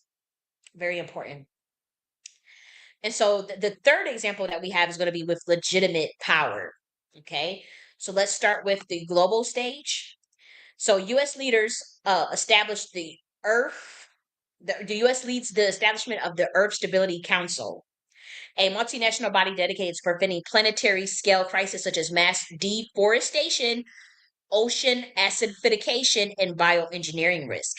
As a founding member, the United States has a prominent seat in decision making, reinforcing its global leadership while ensuring that environmental policies align with American interests. So, this is what it would look like for the American citizens. This is the domestic level. To enhance civic engagement, the U.S. government modernizes Citizens Digital Assembly, an AI driven platform where American voters can directly propose and vote on key policy recommendations. Although Congress maintains ultimate authority, policies receiving overwhelming public support trigger mandatory legislative review, reinforcing the legitimacy of democratic governance. It's a good way to get the people involved. It's a good way to reinforce legitimate democratic governance. So that's legitimate power example. So now we're on to the fourth one. That's referent power.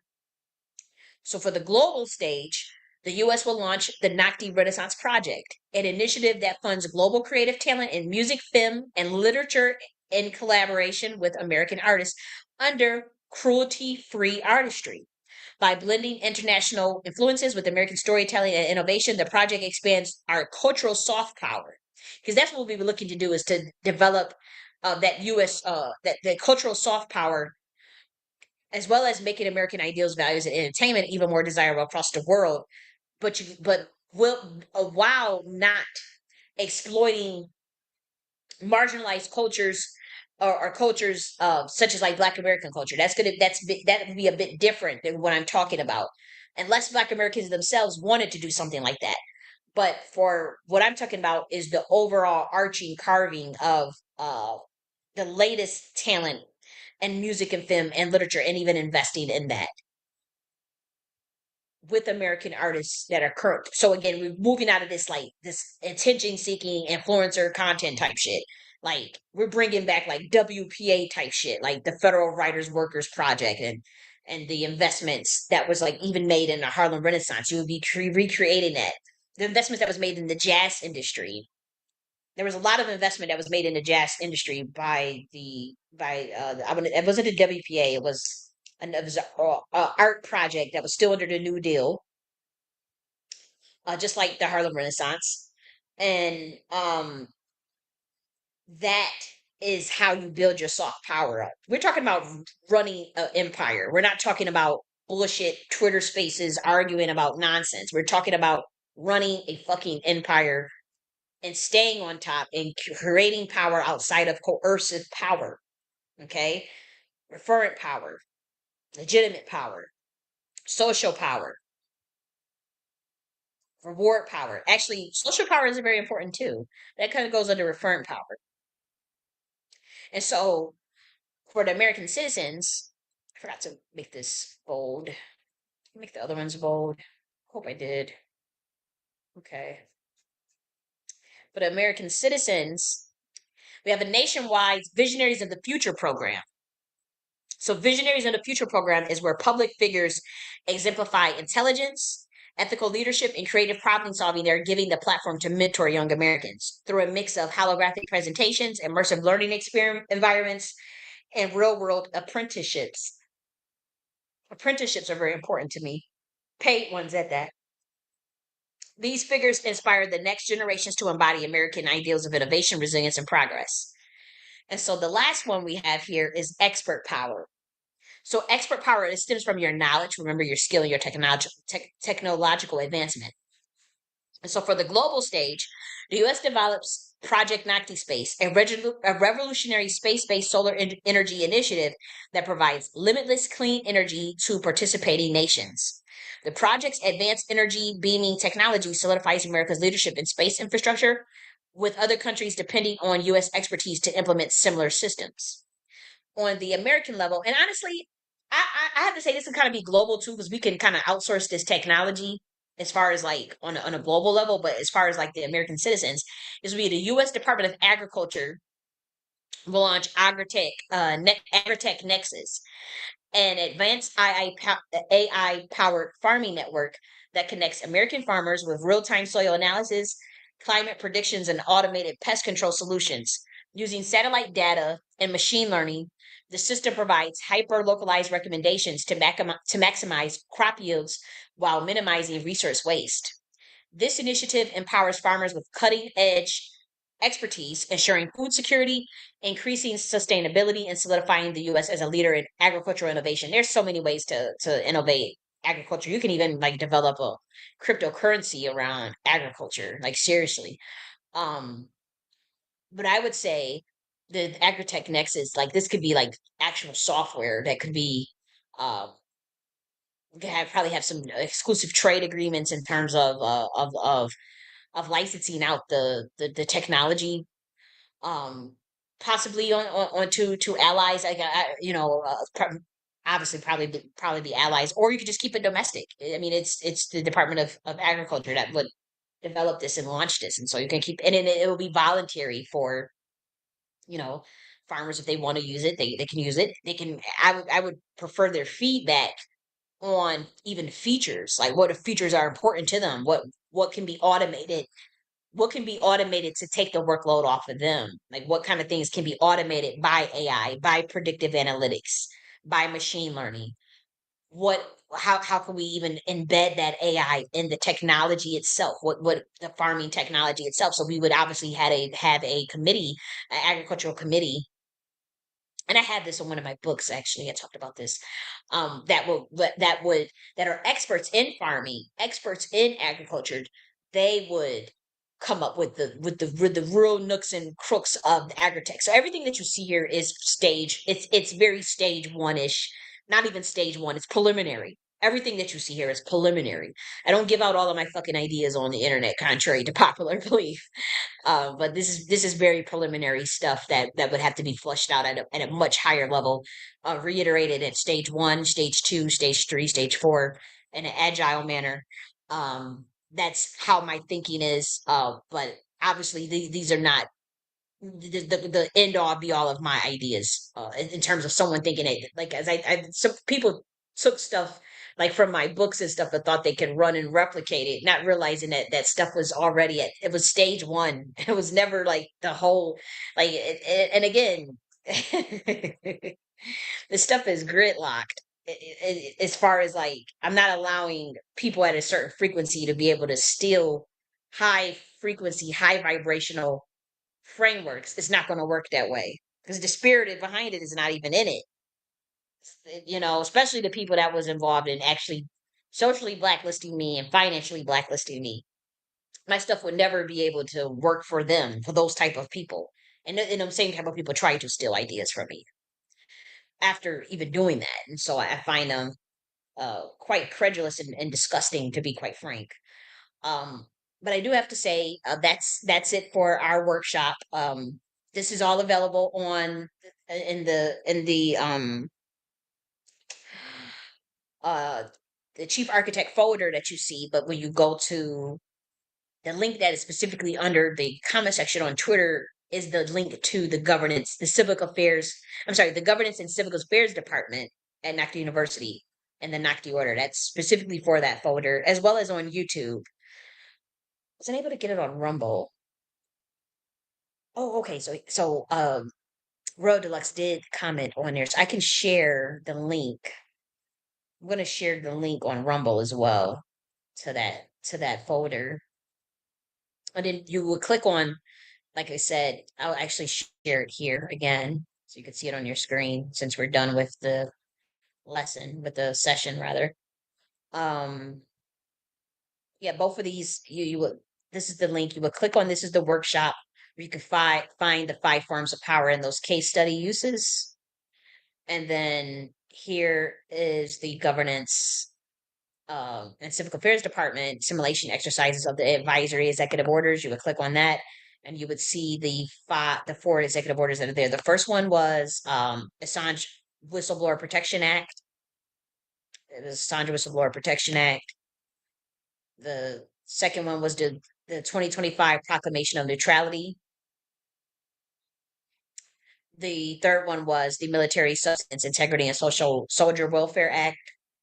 We covered that earlier for those who came in late. We covered all this earlier. And then the fourth one was integrating Haiti as the 51st state of the United States, issued by UNRWA Governance of North America under the Nakhti Order. And so again, these are just simulation exercises. They're not law. Um, they're a part of our curriculum that we do at the Governance and Civic Affairs Department at Nakhti University. And so let me get that in Rumble because I do feel like it's important to share that for the people that are in Rumble. Let's see. Okay. So, okay.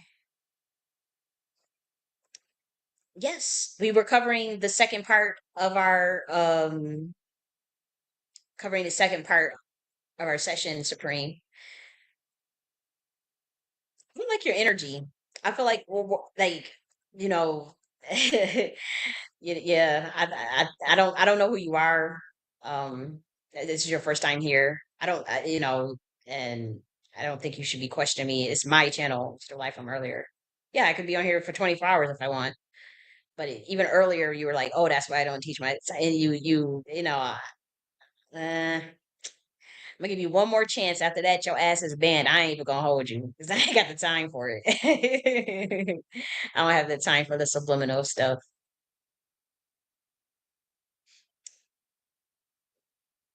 Let me. Okay, I think I already did that. So let me get that in here on Rumble. I didn't want this to be private though. Okay, Rumble. Let's do this. Okay, so it's now on there as well. And I am known for my exceedingly long lives. So I don't know how you found me. Apparently you don't know me. But yeah, we be on here for matter of fact, I'm just gonna ban and delete your ass. I don't even got time for a person like that. I'm like I intuitively don't like your energy, so I have to just follow my gut. Uh but yeah, like yeah, I'll be on here for 10 motherfucking hours. Just like my master teacher do. Like I don't know what the fuck you like I do what the hell I want to do. Hey Boli, what's going up? What's going on? I hope you had a great week. And I'm sweet to everybody that come through here. Y'all know I don't give nobody like I don't do that normally, but I like good ass energy. I like good vibes. If you don't like that I'm on here for a long ass time, what the fuck is you on my channel for? You could go somewhere else.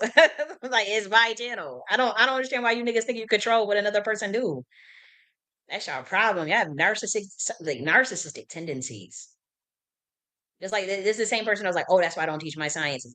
That's you. An idea is an idea. You still don't get the right to plagiarize a motherfucker just because they share an idea or because they share their teachings. People write books all the time. People write theories all the time. You got scholars, you got intellectuals, you got Frederick Nietzsche, you got Michel Foucault. People share their ideas all the time. That don't mean the niggas in the hood or some you weirdos get to plagiarize my shit because you don't have sauce because you don't have creativity because you don't have God particle. You don't get to plagiarize my shit and copy and steal my shit because I'm a brilliant beacon of light and other people are too. But I don't plagiarize other people's shit. I give them credit. I big them up. Pay homage. You don't get to come over here and steal my shit just because I share freely. And I'm not gonna be sharing much anymore. But just a little bit that y'all got. It was nothing. It's nothing that what can you do with some shit that you don't understand? What can you do with some shit you don't ask questions for that you thought you was gonna come over here and steal? And then the reparations niggas, that's what they thought they was gonna do. And they was behind all types of treacherous shit behind the scenes because they got that jealous nigga syndrome in them. That jealous nigga syndrome. No, mm-mm. I don't want. I really don't even want nobody from that space. To be honest, over here, I just don't. We moving our separate ways, and I'm moving on into a whole nother paradigm, and it's as simple as that. I don't have time for the foolishness. But what we want to do now, I want to share. I'll share this again. But we're gonna do transition into our party. Yeah, we're gonna transition into the Freaky Friday playlist. Are we still into Wallacam? Can we do Wallacam on YouTube? I think we still have to take it off of YouTube only because to be honest, I think they play music with the Wallacam. You know what I mean? Like they play. For those who don't know who Wallacam is, it was like a dance scene in Chicago, but it was very raw, authentic in my estimation, and kind of more of the underbelly of of society. And by that I mean like you know how people try to write the youth off, which I'm not doing that, but I'm just saying like I grew up watching Wallacam, watching the dance competitions and the girls dancing, girls against the girls. They different types of dances that they would come up with, the belly roll, different dances that I think are some of them are native to Chicago. It's just Black Americans. They were young, and I remember Queen Fifi and Ladybug. That's who I remember. I remember Queen Fifi and Ladybug. I don't remember, but I remember Mariah too. But I don't remember the rest of the girls. But obviously, Queen Fifi made it to. mainstream kind of when she was on Usher's Good Kisser video. She was able to be on Usher's Good Kisser video, and then she was able to be on Good Morning America as his background dancer. Like she was able to she was dancing in the video, doing her unique style that's known to like Chicago.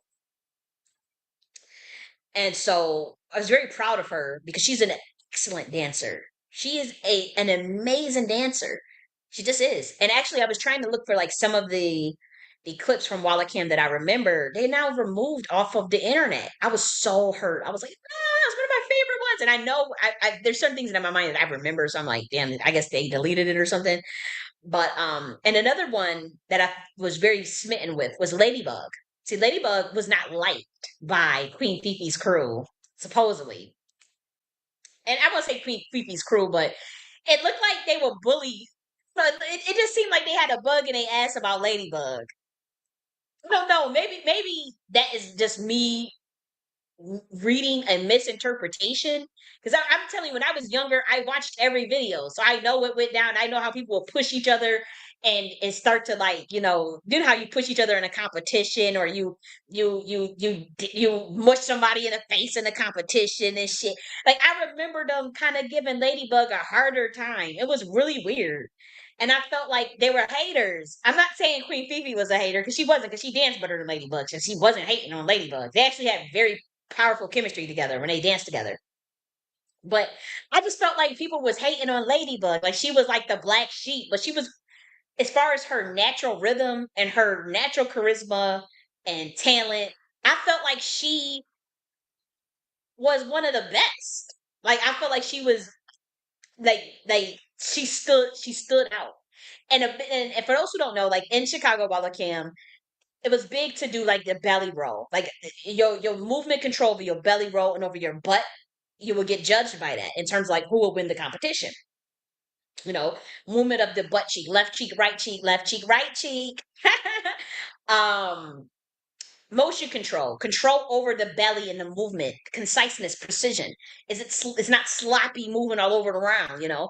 And so I would say Ladybug and Queen Fifi held that down. They were the best. And so I want to pay homage to like that segment of the youth and dancers, like good as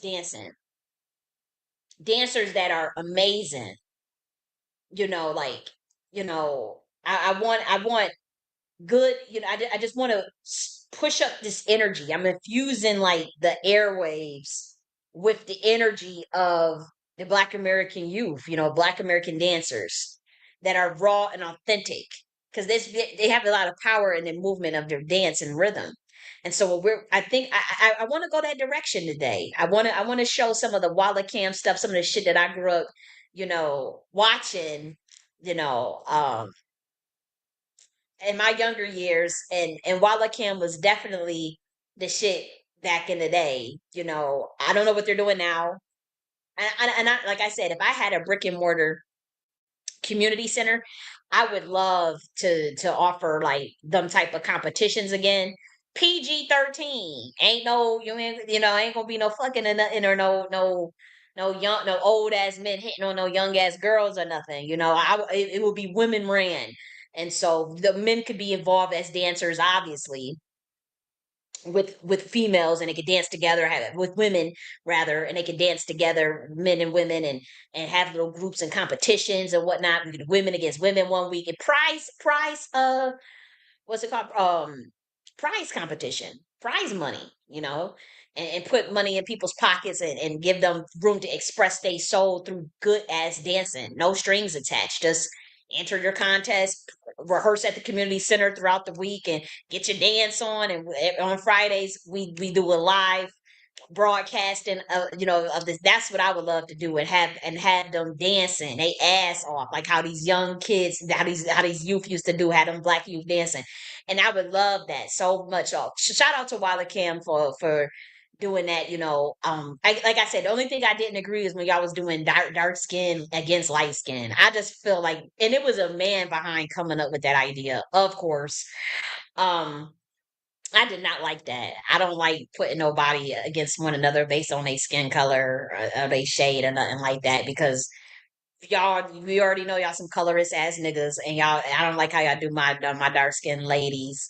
And again, I over here we do dark skins, we do toffee, caramels, light skins, brown skins. We don't care about your damn color over here.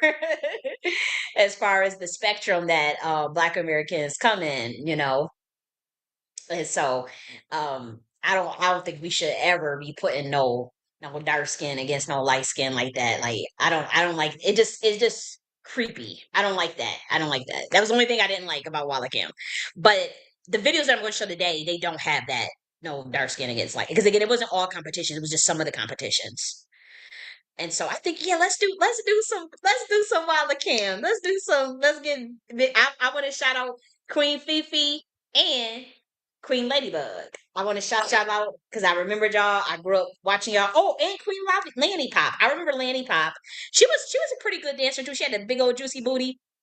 Queen Lanny Pop was a shit too. I remember her. And Mariah, I would shout you out. I've never liked your attitude. I felt like your attitude was really mean. And so let me stop sharing so that we can. I'm going to reshare the screen. Let me see. How do I do this? Okay, let me go here. I'm going to stop sharing this real quick because we are going to do an intermission because I got to use the powder room. And so, yeah, see, Baldy said we love your long lives. Yeah, I respect you. I respect you. I like that. See, I know some people appreciate it. Ain't nobody gonna come to somebody else. You still on here from earlier? Like what? This is my channel. I could be on here for 24 hours. I could fall asleep on this bitch. I know somebody that fell asleep on a motherfucking live. I ain't that reckless, but I'm just saying it's my live. You said get the fuck out, Supreme. And I don't mean no disrespect to nobody. Like, man, what if he didn't mean it that way? But that's like the second comment where that kind of rubbed me the wrong way. And it's kind of like that's like the second. And I, people ain't gonna agree with you or things but it's like this is you can't like something small like that is major in my eyes because I already have an issue with people trying to control me, and so like I don't like when people try to like, oh, you still on here? Oh, you shouldn't give out your side. Like you do you. Just believe in you. Like, I believe in me. Just believe in you. Let me do me. You like it, cool. You don't, fast forward.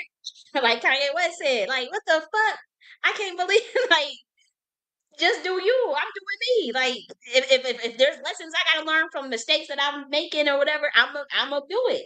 And I believe in taking constructive criticism and learning from other people. But I could tell when you could feel somebody's energy. You could feel somebody's energy through these motherfucking airways and on this comment section. Yes, you can. And so let's do let's get this intermission going for a little bit so we can watch these shows. I got me one of them brown butter little crispy treats from Sprouts. I'm about to tear me up one of those because I haven't eaten all day. And I am hungry a little. Yep. I wonder. I was gonna. We'll probably do a product call. I think I might. I don't know if I'm gonna do a product call behind the scenes or yeah, we probably do that behind the scenes because I discovered like a new product that I'm like swooning over. But they shadow banned the hell out of my product calls, and I guess because they don't want the average American to know about certain shit. I don't know what the hell that's about. But I don't know if I want to do that publicly or behind the scenes. I'm not sure.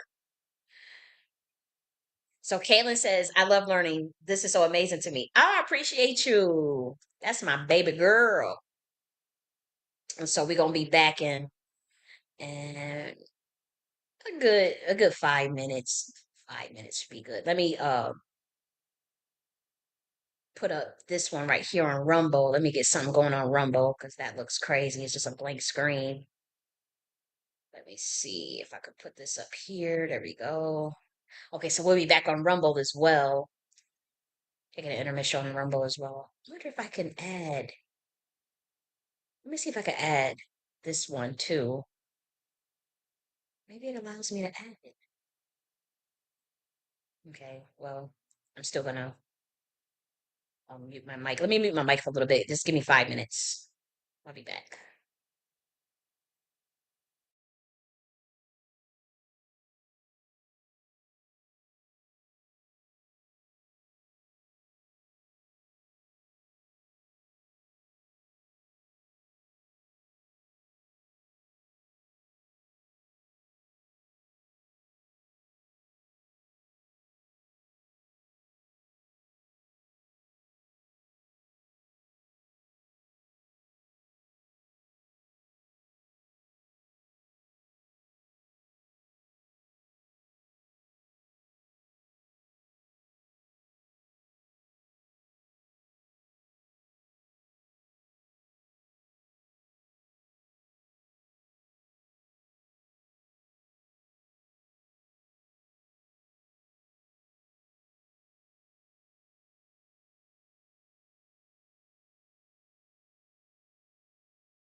Okay, so I'm back.